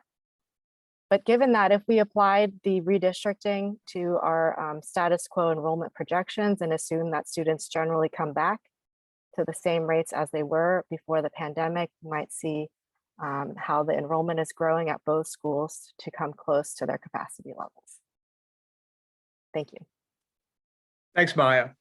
And so with all of that that we've shared with you, the committee came back to the guiding principles. And they felt that this scenario 2.2 really ticked off the box for everyone. They felt that the attendance areas will meet the principle of serving the district for at least 3 to 5 and likely 5 to 7 years. The attendance areas are largely contiguous in this scenario. They did consider the walk areas, as we previously mentioned, and made some adjustment based on feedback from the community about that. I want to always give a shout out to Renee Duval in transportation for her diligent work on the transportation routes. And she's assured us that there will be efficient transportation routes in this scenario. And neighborhoods are assigned to the same school. We weren't able to see huge shift in demographic impact in this scenario, but the one area that there was some more significant impact, we think we've made it more equitable at each school. And so, as I said, the committee made this recommendation unanimously to Dr. Haas, and I would like to turn it over to him at this time for his formal recommendation to the board. Dr. McLaughlin, did you want to skip ahead to the next steps first? Okay, sure, yep. So once you receive Dr. Haas's recommendation, The next steps would be to hold a public hearing, which we would hope to have happen at the January 13th board meeting. And then we would look for action from the board on the new boundaries on January 27th. So thank you very much, Dr. McLaughlin, and also Ms. Kumazawa. Dr. McLaughlin was chair, as you know, of the Redistricting Committee, and having done that myself and having participated on redistricting committees in the past, this is the smoothest process that I can remember being part of with that. I listened into all of the meetings on the live stream and of course attended the first one and the last one. And he did an outstanding job. Also, Ms. Kumazawa, I think they shared this leadership role as partners, and they really guided the committee through the process. I want to commend the committee members as well and all the staff that helped out. There was excellent teamwork in the service of students and families. And I want to thank all of them because I'm sure their committee members are listening on the live stream tonight to see how things go. And I just want to thank you for your time, your critical thinking. You brought your heart to the work, your empathy, and your dedication to the process. And at this point, I will tell the school board that I have received this recommendation on Monday night. I endorse it, and now I'm passing it along to you for your work. Thank you. Thank you, Dr. Haas, for that recommendation. And just to wrap up, again, we'll reiterate that the next steps for the board would be the January 13th public hearing as an item during the business meeting that night, and then potentially taking action on this on January 27th. One reminder that I want to put in front of the board as well is that within the guiding principles, you instructed the committee not to consider whether or not to allow existing students to remain at their school once the rezoning redistricting took place, that was going to be a decision made by the board on a study-by-study basis. And so to provide a quick historical perspective, as that may be something you want to consider over the next few weeks, I wanted to take a look at our last two redistricting processes. In 2018, we had a redistricting at Woodbrook, and the board at that time decided to allow current fourth grade students and their siblings to remain at their current school for 1 year. Transportation was provided for students who elected to remain. Prior to that, in 2013, we had a redistricting at Agner Hurt Elementary School, and the board at that time allowed current fourth grade students and their siblings to remain at their current school for 1 year. Transportation for that redistricting was not provided for students who elected to remain. As you all are considering this, we put up a slide that shows the current number of students who would be moving from Brownsville to Crosie Elementary School by grade level. The current fourth graders that you see, this 36 number here, would be the rising fifth grade cohort for the 22-23 school year. And as always, if there's any additional information that the board would like as part of the decision-making process, please let me know, and I'll do my best to provide that to you as quickly as possible. So I would like to thank you for your attention to the presentation and for the time tonight, and would be happy to take any questions that you may have.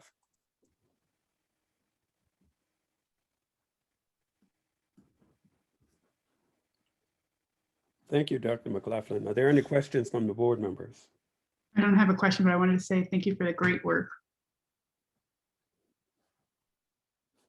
And I concur with that to everybody in staff, as well as the members of the redistricting committee. I especially appreciate that last slide that you showed, Dr. McLaughlin, because it shows that the average number of students in grade levels is 36. And I think the range was from 31 to 40. So it's not like we're transferring a whole lot of fourth graders and not so many second graders.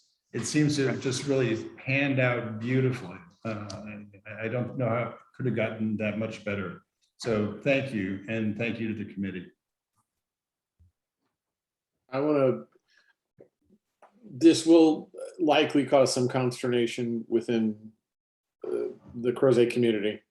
I totally appreciate everything that's getting done, and I really love Crosie Elementary. I have a bias there because, as Ms. Crummy knows, my child went there and I love it. But I do want the committee to be aware and the board to be aware that we're moving back neighborhoods that got moved the last time. And so we need to be aware that that's tough, you know, to get moved twice. We need to have a certain confidence going forward that, okay, we're not going to keep moving those groups. Because I know that, you know, Wayland's Grant and Gray Rock and Barnagman Park have been moved already. Now they've got moved to Brownsville. Now they're going to move back to Crosie. And that's just going to cause some hurt feelings, I think. So I think we just need to be prepared for that. On a positive side, all the kids who are moving to Crosie Elementary in the fall will get to see the dancing chicken. So that's a good thing. I swear to you, no matter what happens, the dancing chicken will be there when you get to Crosie Elementary. And I should point out that the dancing chicken is his own best PR agent right at this moment. And I would encourage board members to be there for the first day of school. It's a sight to behold. Okay, so those kids who are being moved, those students from the neighborhoods that Mr. Oberg mentioned, I guess one great consolation is to see the dancing chicken in person, right? Are there any other questions or comments from board members? Looking to see the dancing chicken plus being a beautiful redone school. Yeah. Right, right. And I did visit Crosie and Ms. Crummy probably about 2 weeks ago. So I was assured that the work was moving according to schedule. And Ms. Crummy really was a good guide out there at Crosie. So thanks. Are there any other questions or comments though from the board? We have to keep in mind that our 2 dates to look forward to, January the 13th for public comment on this plan, and then January the 27th to take action. And also to remember kids that might be grandfathered into one of the 2 schools. So those are things that we have to keep in mind then as we move forward with making this decision. Any other questions though? Mr. Page, I just want to add, while Ms. Crummy is still here, that she has done an absolutely outstanding job of managing the addition renovation to Crosie. If you have had a chance to visit that project, with the exception of the front of the school, all sides of that school are being touched by the renovation. The noise level, the vibrations, the displacement of different parts of the school are all very hard to manage for a school leader. And she has handled that very, very well this year. And I hope she knows just how much we all appreciate that. And her community appreciates that. That's a hard time for a principal. She's done a great job with it. True, true. Okay, thanks, Dr. Haas. Miss Crummy is awesome. I'm is. totally biased and I accept that, but she's awesome. True, true. Hearing no more comments on that, we will now take a 10-minute break. We'll reconvene at 8:33.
It's now 8:33. Our meeting is called back into session.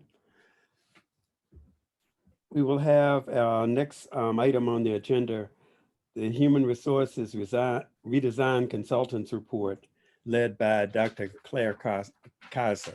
Dr. Kaiser. Thank you, Mr. Page. Good evening, board members. I'm Claire Kaiser, making sure my microphone's on, sorry. I'm Claire Kaiser, Assistant Superintendent for Organizational Development and Human Resources Leadership.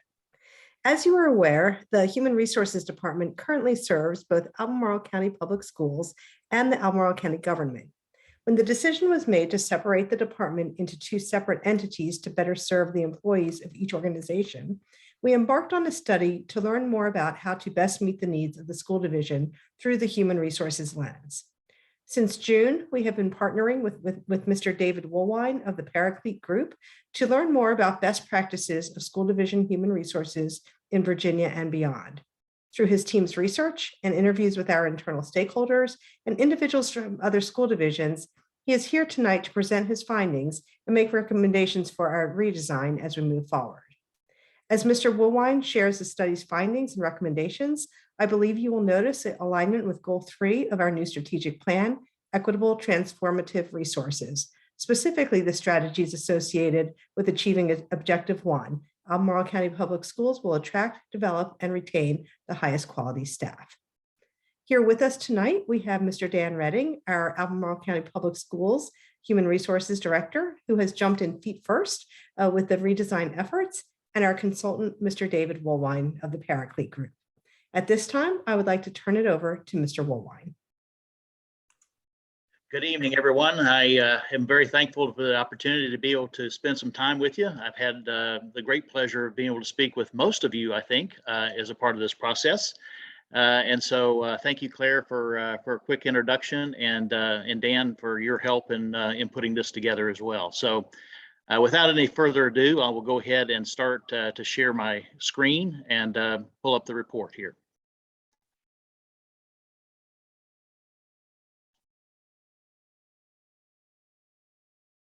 I think this is the right one. Yes. Okay, can everybody see that?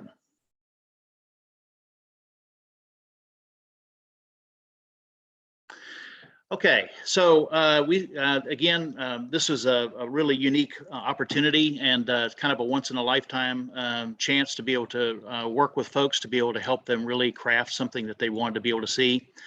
We've had the good pleasure of being able to speak with, as I said, most of you. We will go through that.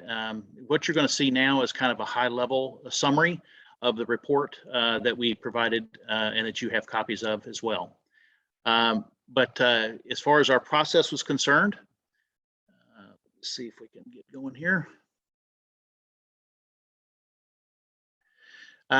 We started out with really talking to the HR departments, so specifically the folks that were already assigned into the school system, as well as those folks that were in HR that were in the shared risk roles as well.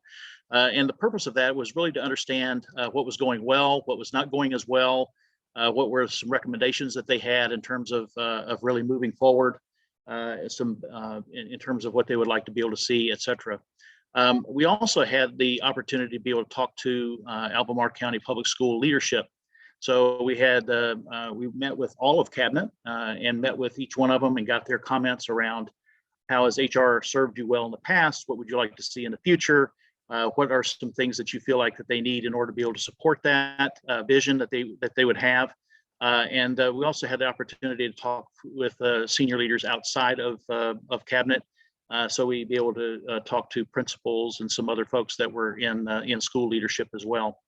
And then we had the opportunity to visit with some other school systems. And we went across the state and actually went outside the state as well, as I'll share in just a minute. But we met with folks at York County, at James City County. We met with, got reports from Loudoun County, Fairfax County. We talked with folks at Halifax, as well as several other Henrico, several other folks that were out there, and basically to really understand what they were doing, and in terms of the the folks that had already separated out in terms of the HR departments. So they had a separate HR department with the school system as well as with the county or the city, as the case may be, because we met with Falls Church. Also met with Boston Public Schools and really tried to understand a little bit more about them. And you'll see a reason for that in just a second. But really trying to understand, again, what were some practices out there that maybe we might want to emulate? What is it that we potentially could be edified from?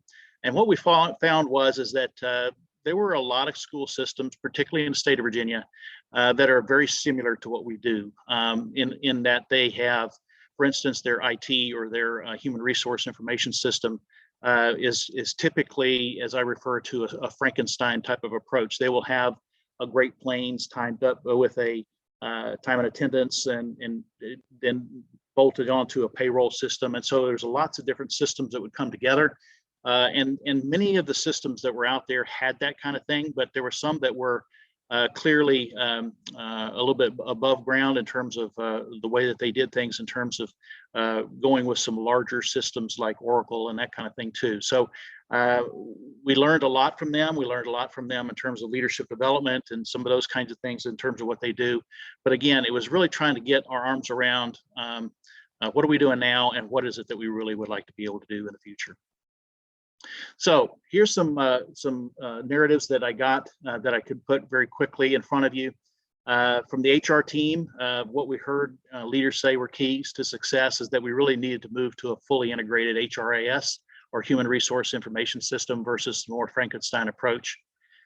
They really felt strongly that they wanted to move from more of the transactional to the transformational role. And so what that means is that, and I'll give you an example for recruiting, for instance. I have a vacancy, I post a vacancy, I advertise for a vacancy, I fill a vacancy, I keep the manager informed in terms of, the progress of that.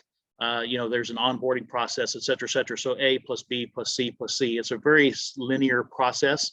And a lot of HR has been involved in more of the transactional approach. They wanted to move to more of a transformational. And so what that really means is that you really become more of a partner in helping forge the human resource strategy. And so specifically, let me give you an example, like for instance, with retention, we have a retention with a certain group of teachers or a certain class of classified staff or whatever. So how do we address that? How do we partner together? How do we pull the resources together from an HR perspective in order to be able to solve initiatives that you have that really need to be looked at it from a more strategic level. And they really want to be able to move that, but they're frequently caught up in that transactional. They wanted to be involved in the process. And so nothing without me, nothing about me without me is really kind of the mantra that we've had. We wanted to be able to involve people in the process, and we have done that clearly as we move through it. But as we moved into the COVID world, the HR roles and responsibilities got a little blurred because people were having to fill in and wear so many different types of hats. So they wanted to get back to more of a clearer role and responsibilities going forward. And that should be an outcome that we would be looking for. And then communicate. This is a group of folks that really like to be involved, and they like to be understand what's happening and be able to participate in that process. Interestingly enough, the board and senior leadership had similar type of comments. And so specifically, they saw also a need for a robust HRIS report, but with high quality data at your fingertips. So to be able to look at analytics and be able to predict in advance maybe some things that we might have to deal with in the future going forward, or not have to work so hard in trying to describe the problems that we have or the opportunities that we have today from an HR perspective.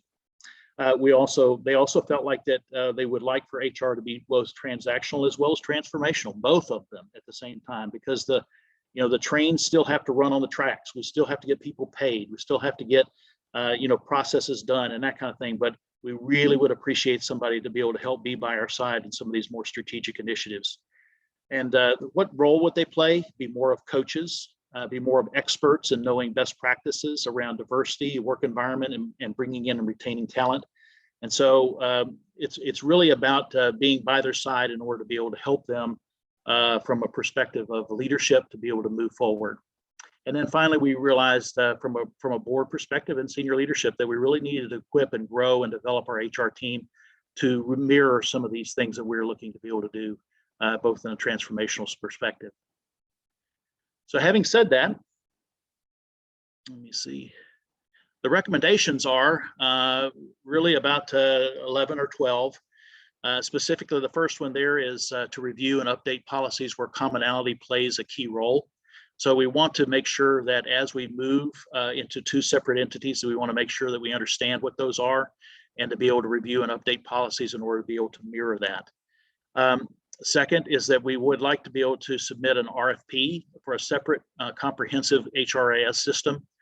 We have already gone out with a request for information, so we have an idea about who are some vendors that potentially could meet the needs that we have described, and potentially their capabilities to be able to do that. And so now we will go in a more formal outfit or a formal proposal to actually get quotations and that kind of thing, and hope to be able to have that in the next the first part of the year.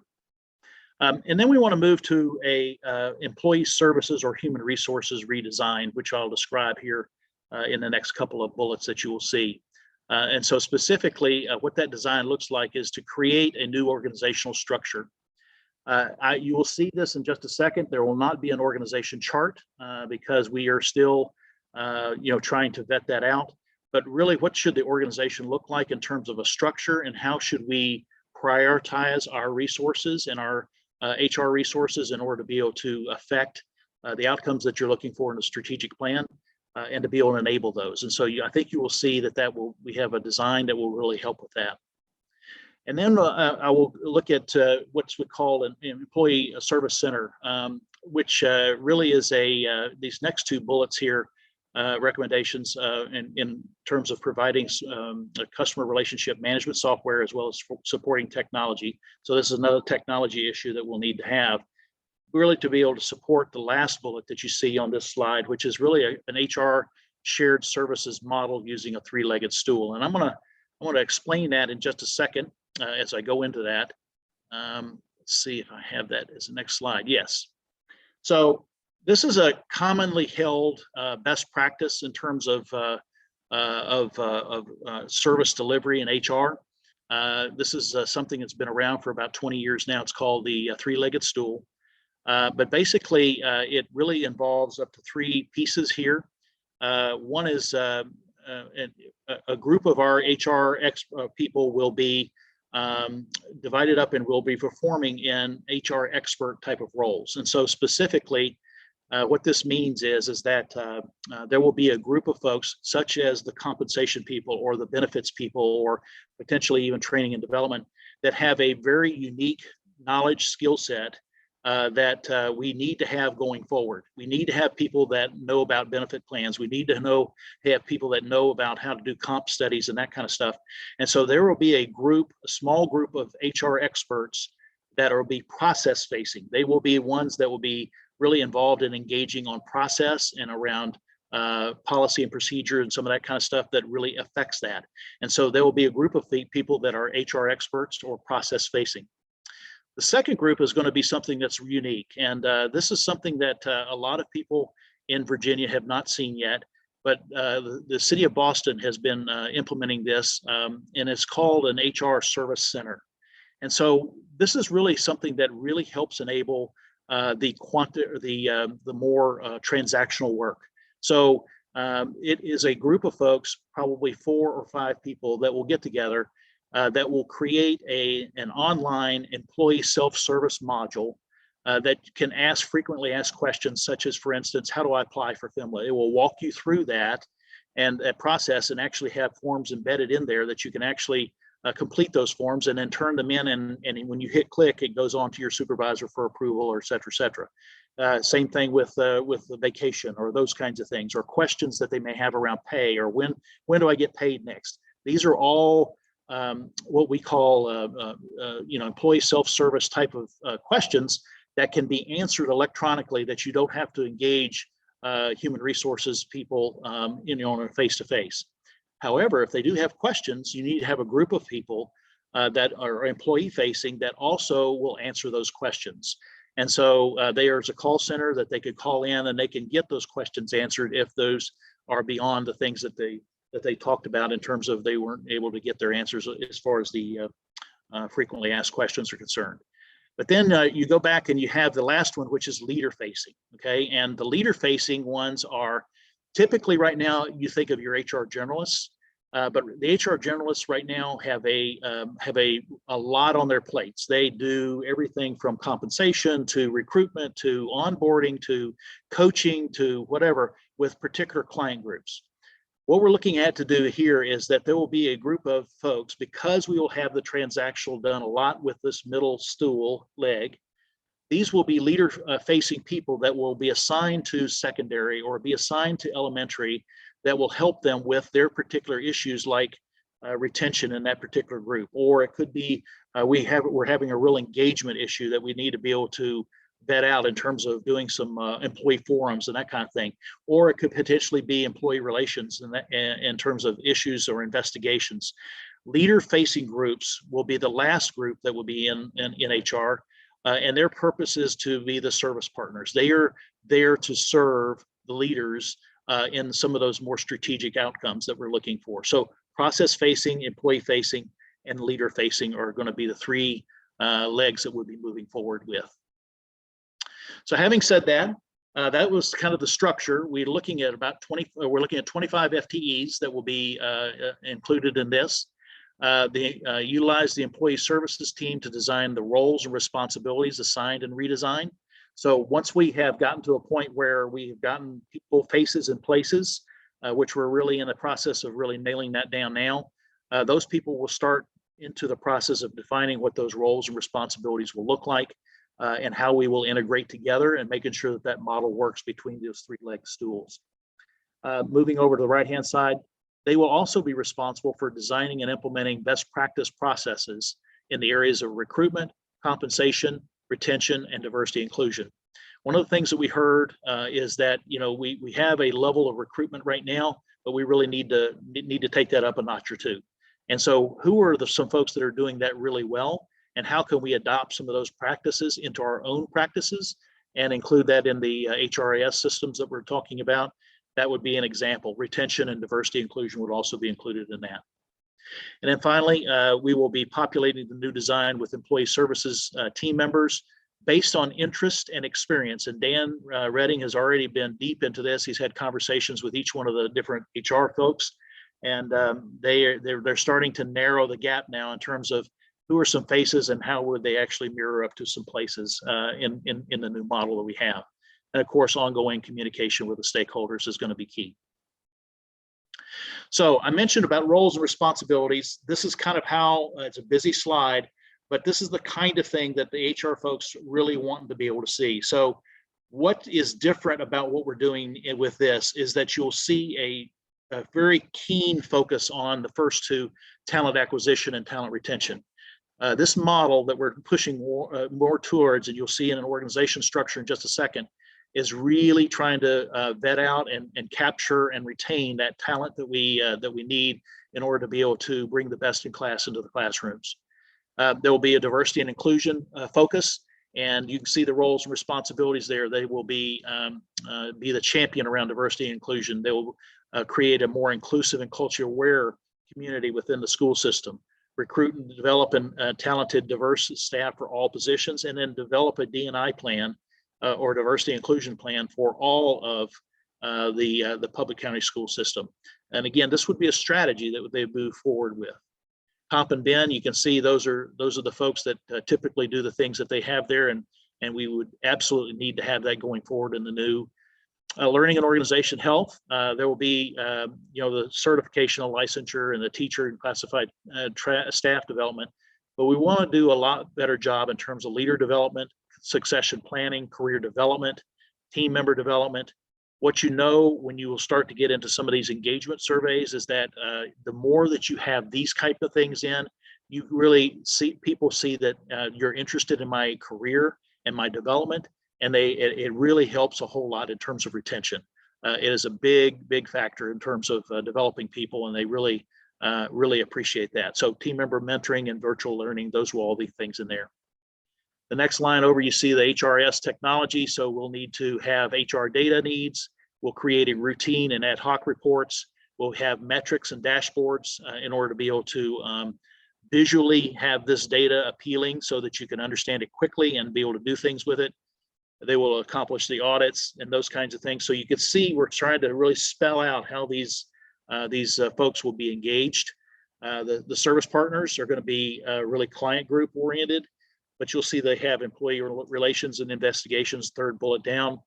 They'll be the conduit for client group needs. So the client groups will be interacting through the HR people, through these service partners, spearhead strategy implementation, policy and review, et cetera, and then you see the last piece over there, which is the HR service center. So these are the things that will be roles and responsibilities. They will be vetted out in more detail, and we have goals already that have been drafted up in terms of what each group would be working on. But it's really trying to help operationalize this in a little bit more level. So having said that, this is a structure, and again, it's not an org chart, but what I would invite your attention to is that you have Claire, the Assistant Superintendent of Employee Services and Development, and then you have Dan, who's going to be on the right-hand side, the Executive level Director of Employee Services and Support.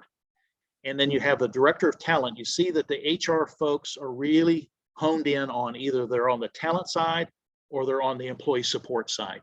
And we really feel strongly about that because it sends a good, solid signal that we're really focusing on developing and attaining our talent, but also in really supporting employees, whether it be in the wellness or benefits or safety and compliance or with this service center and that kind of thing. On the right-hand side, you see professional development.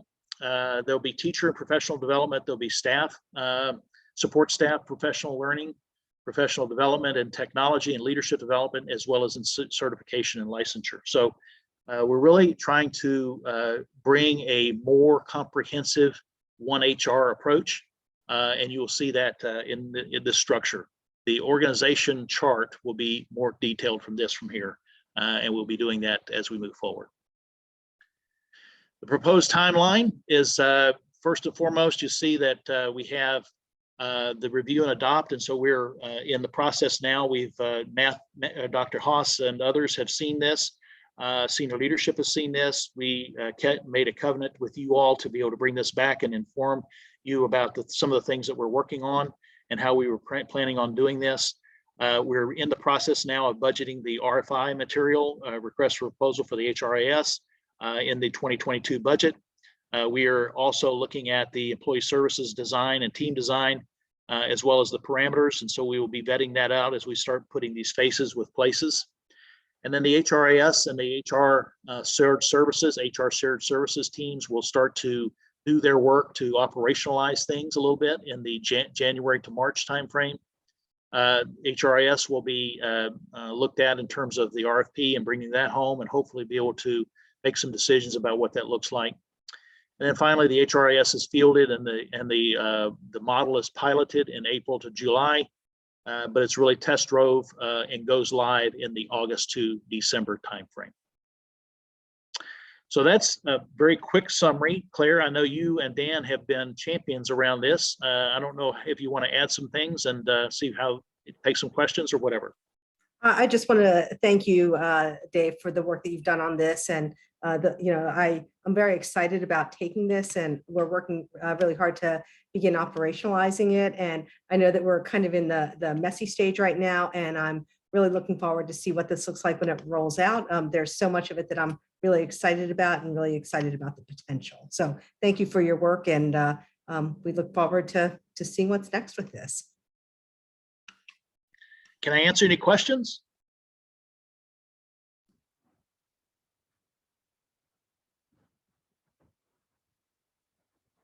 Okay. Well, thank you, Mr. Bowine. Thank you very much. Thank you very much for your presentation. Appreciate your time.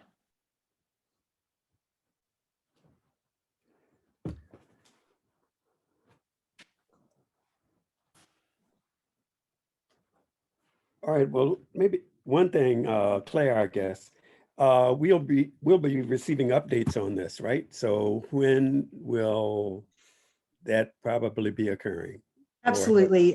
What we can do is on a every couple of months as part of a business meeting, we can just share a kind of a quick update as part of the superintendent's business piece at the very beginning, or we can come back as we get closer to total implementation and give you an update more specifically around our organizational chart and our people, and maybe even reintroduce the HR team in their new roles. Okay, all right, thank you. I had one question. I did have some questions just about the budgetary side of things because the 25 FTE is shocking, but I'm assuming some of that we're already spending on HR and will be offset. Actually, it is. Currently, we have 19 in HR, but we also have 6 temporary employees. So it actually brings those temporary employees into the fold. Okay, and then my question would be that I know the VEA has done kind of some communications with the school board around being upset about the process of I don't know, there was information out there. I don't know if y'all saw the emails as well, where they were saying they just weren't happy with the switch. And I kind of was curious what y'all have done around that, or if you've been in communication with teachers and how we're kind of getting information out to the public. Are you referring to the payroll clarity project? I did get the communications around that and then being upset about that, but I also saw one that was specific to the HR switch being, I'll find it, Matt, and I'll send it to you, but I saw one that was specific around us reorganizing our HR department and how that was going to have some kind of negative impact. And I didn't know if y'all had heard that. So it sounds like you hadn't, and I will pass it along. And just as a point of reference, we meet with the AEA leadership every 2 weeks to hear what their concerns are, and that has not been brought up during those meetings. Great. That's my primary question, is just if we're communicating that we're doing this with them, because I had seen that. Yeah, in fact, I would say we've brought it up with them and talked to them about the process to get their feedback in those conversations, and it's been pretty well received by the leadership. So I would be interested to see that. Okay. That's all. Thank you. Okay, thank you, Ms. Carson. Do we have any other business by the superintendent or by the school board? I have one issue, Mr. Chair, that I'd just like to bring up, and I don't know where to bring it up or how to bring it up, so I'm just going to throw it out there. I know that the WAS drama department really got kind of hosed from the pandemic because they had spent a tremendous amount of their budget to get the license to do the Addams Family. And I think the drama departments do that. They have to get the license to do them, and then they use the production to get their money back. And we shut down the schools the day of their opening performance. And so they had invested all the money that they had in their account and never got to recoup it. And so that money's gone. They're in a financial strait. I am guessing there are other organizations in the school system, extracurriculars or stuff like that, that might be in the same spot. Given that we have gotten money from the state and from the federal government to address losses like that, I doubt it would be a whole lot of money to do it, but I'd like the board to consider doing that if there are organizations that were, put in that kind of position because of the shutdown. If we could restore them to where they would have been, I think that would be an appropriate thing to do. Okay, thanks, Mr. Oberg. Dr. Haas, could staff sort of work on that to find out how many organizations or groups like the Drama Club at WAS that might be affected by that? Absolutely. Okay. I would say that it's probably already been addressed and with the funding that we provided to the schools. However, if we can do a little research on that, and there are groups that have not already shared their concerns with the principal of the school to get support, then we'll make sure that happens. Okay, all right, thank you. Does that sort of address your concern, Mr. Oberg? All right, thank you. Any other business by either superintendent or school board members? Mr. Page, I did have a communication from a board member asking me if I would just say a few words about the grading policy that there were some points made during public comment about that. So, first of all, I do want to thank when we receive public comment, that's a form of feedback on what's happening in the school system and the changes that we're making. I, of course, anticipate that there's going to be issues, there's going to be concerns that families have about changes, especially something as fundamental as changing the way we do grading. It's a long-standing practice, and it's a practice where we found that we had a great deal of inconsistency, and also practices that are counter to the outcomes that we'd like to see for our students. Having said that, whenever you change something as fundamental as grading, there's going to be concerns about it. I did attend the meeting, the family event that Ken O'Connor presented, and I know some board members did as well. We had a great deal of real positive feedback about it. I thought that Dr. O'Connor did a great job explaining all the nuances of grading and how student learning and motivation are impacted by the practices that we have in place currently. And so also in terms of facilitating the meeting, there were a lot of questions that went into the chat, and the goal of the facilitator was to be able to group them and ask the questions so that Ken could respond to as many as possible given the time constraints that they had. So if anyone felt disrespected or not heard, I apologize for that. That's certainly not the intent of how the meeting was conducted. And we did say, if you have questions, please let us know, because we are building a web page that will contain information, including an FAQ about the changes. And in terms of how we would evaluate the changes, there's several ways that we will be evaluating these changes, and they all align with our strategic plan. And I always want to point our school board, our staff, everyone back to the strategic plan that the board recently approved. One way that we will evaluate our success with these changes, and I'll just, since we're ahead on the agenda, I hope you don't mind if I just take a few minutes to do this. Let's see. One way that we look at our, we haven't typically done this, but it will be a shift for Albemarle County Schools, is to actually focus on student achievement. That has not been a practice of Albemarle County Schools for many years. And this first objective, this first goal in our strategic plan is around thriving students. And you can see the strategies that we have in place. And this is where the grading policy comes into play, the guaranteed and viable curriculum, ensuring that our teachers are teaching the Virginia standards of learning, and then assessing student progress based on those standards. And these are success measures.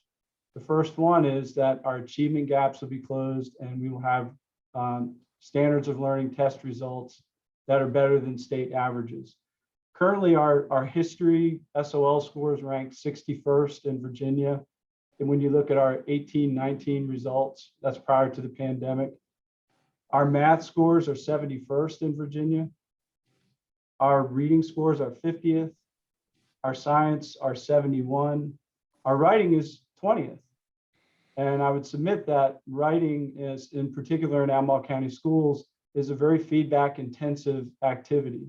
There's been a lot of work around not just putting grades on papers, but providing students feedback on their work so that they can improve next time. So that would be more of a success story around changing practices. The second thing would be we would reduce our achievement gaps, not just have overall improvements in those scores, but reduce the achievement gaps for traditionally marginalized students.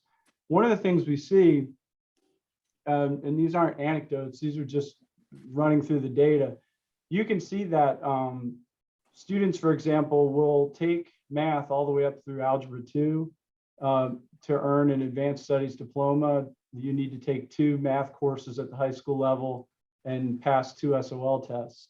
The third class would be Algebra 2 that has an SOL test.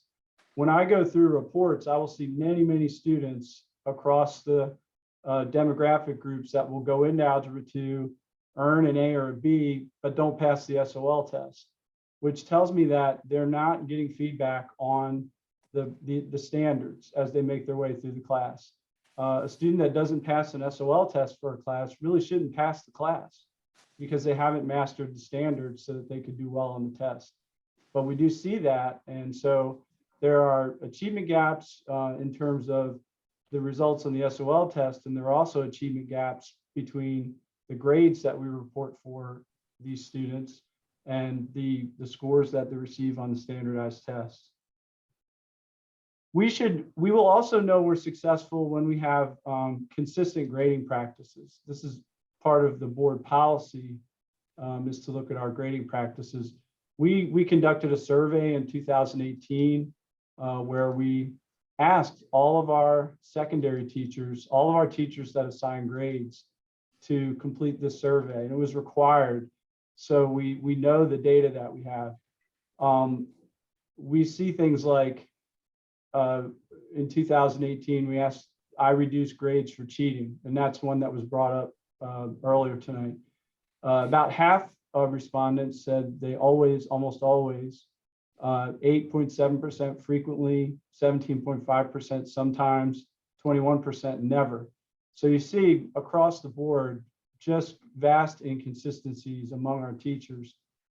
So really then for students, it'd be a luck of the draw as to what kind of grade they might earn in the class by doing the same work as their peer a couple of doors down. So one way I'll know if our changes have been successful is when I look at this and I see I give bonus points for extra credit. That should say never, 100%, because that doesn't show student learning. That's a change that we've made, and that should just be never. It should be consistent, 100%. We should be consistent on all of these aspects of grading. That will tell me that we've been successful, and I think we can be. The other piece that was recently shared with the board that I feel like we can probably share just so you can take a look at it is our Panorama survey results that we recently conducted. The Panorama survey, which is a social emotional learning survey. And these are current students. These are our current high school students. One of the questions on the Panorama survey, or one of the groupings, is around rigorous expectations. And I would submit that many people would say that in Albemarle County schools, we have rigor. I think that's a reputation that we have. Our students are telling us something different. And when you see the responses to these items, they're directly related to the kinds of feedback and grades that students receive. And you can see among the national database of all the school districts that participate in the Panorama, we didn't do very well with that. But here are the questions, here are the items. How often do your teachers make you explain your answers? 59% of our high school students responded favorably to that. When you feel like giving up on a difficult task, how likely is it that your teachers will make you keep trying? 64%. How much do your teachers encourage you to do your best? 67%. How often do your teachers take time to make sure you understand the material? 58%. That's an aspect of grading. Overall, how high are your teachers' expectations for you? 53%. Now, I want to be clear, and I say this every time I talk about our grading. This is not the fault of teachers. This is not each individual teacher not doing a good job or not working hard enough. This is because we have never had a systemic approach to how we expect students to receive feedback on their work. Like most school systems, one of the things that Ken O'Connor says at the beginning of his talks is that what we're doing right now, this reform, is being tackled across school divisions across the United States, because it is universally recognized that current grading practices that most school divisions or virtually all public school divisions have in place are not, they're not based on standards, and they don't, and they really don't foster learning like we would like to achieve.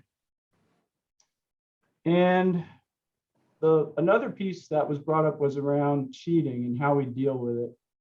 So I felt like I could answer that for the board too.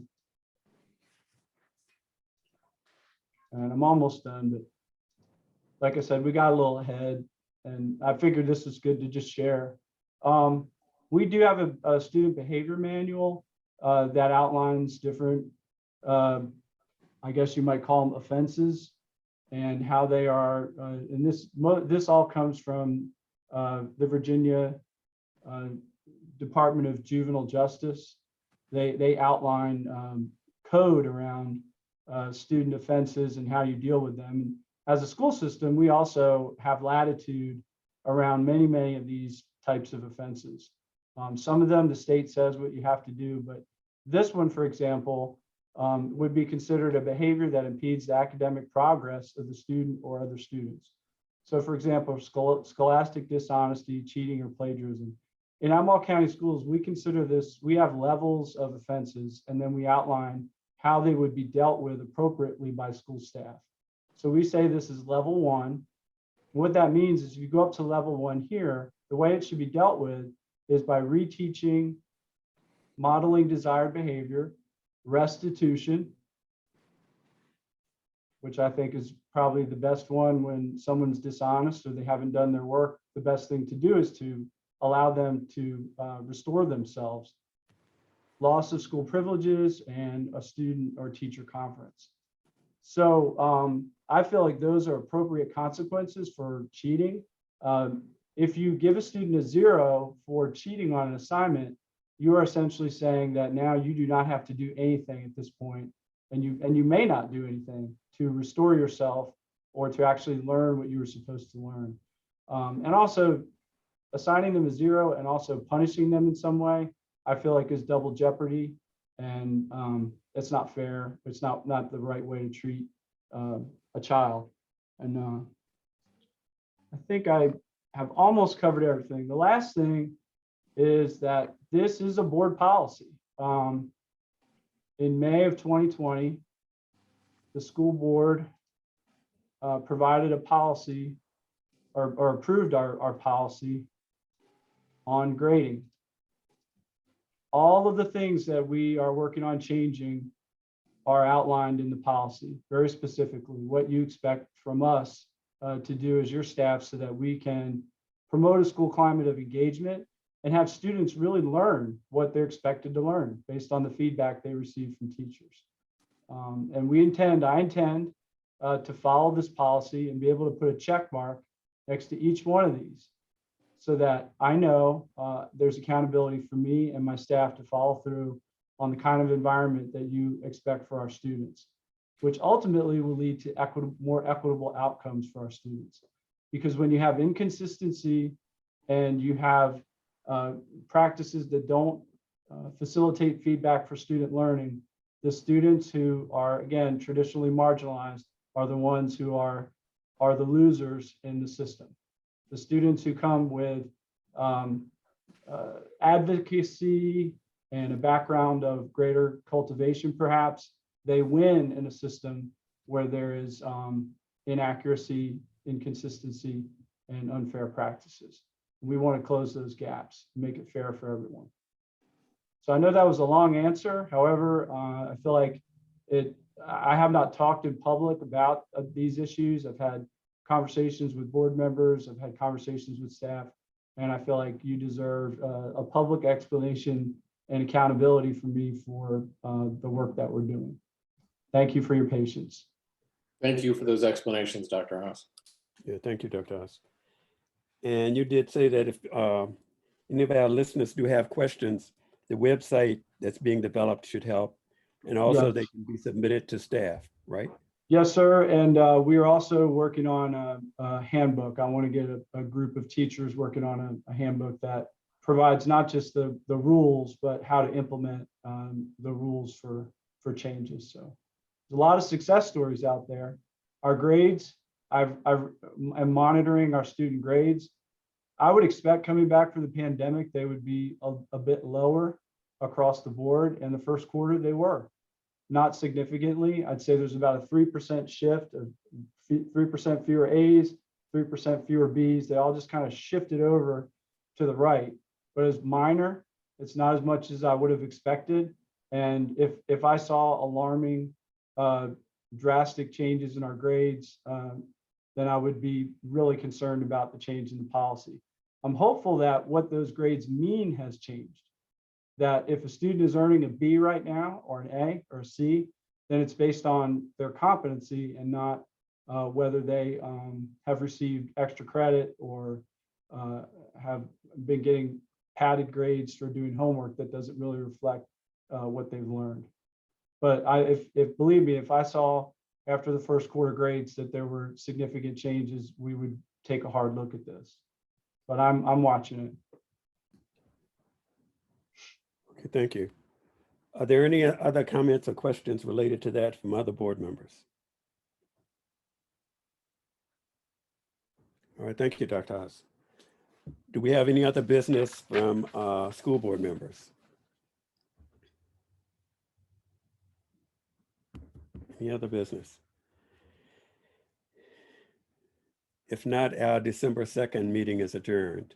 Thank you all for attending and thank all of our participants. Bye, everybody. Take care, everyone.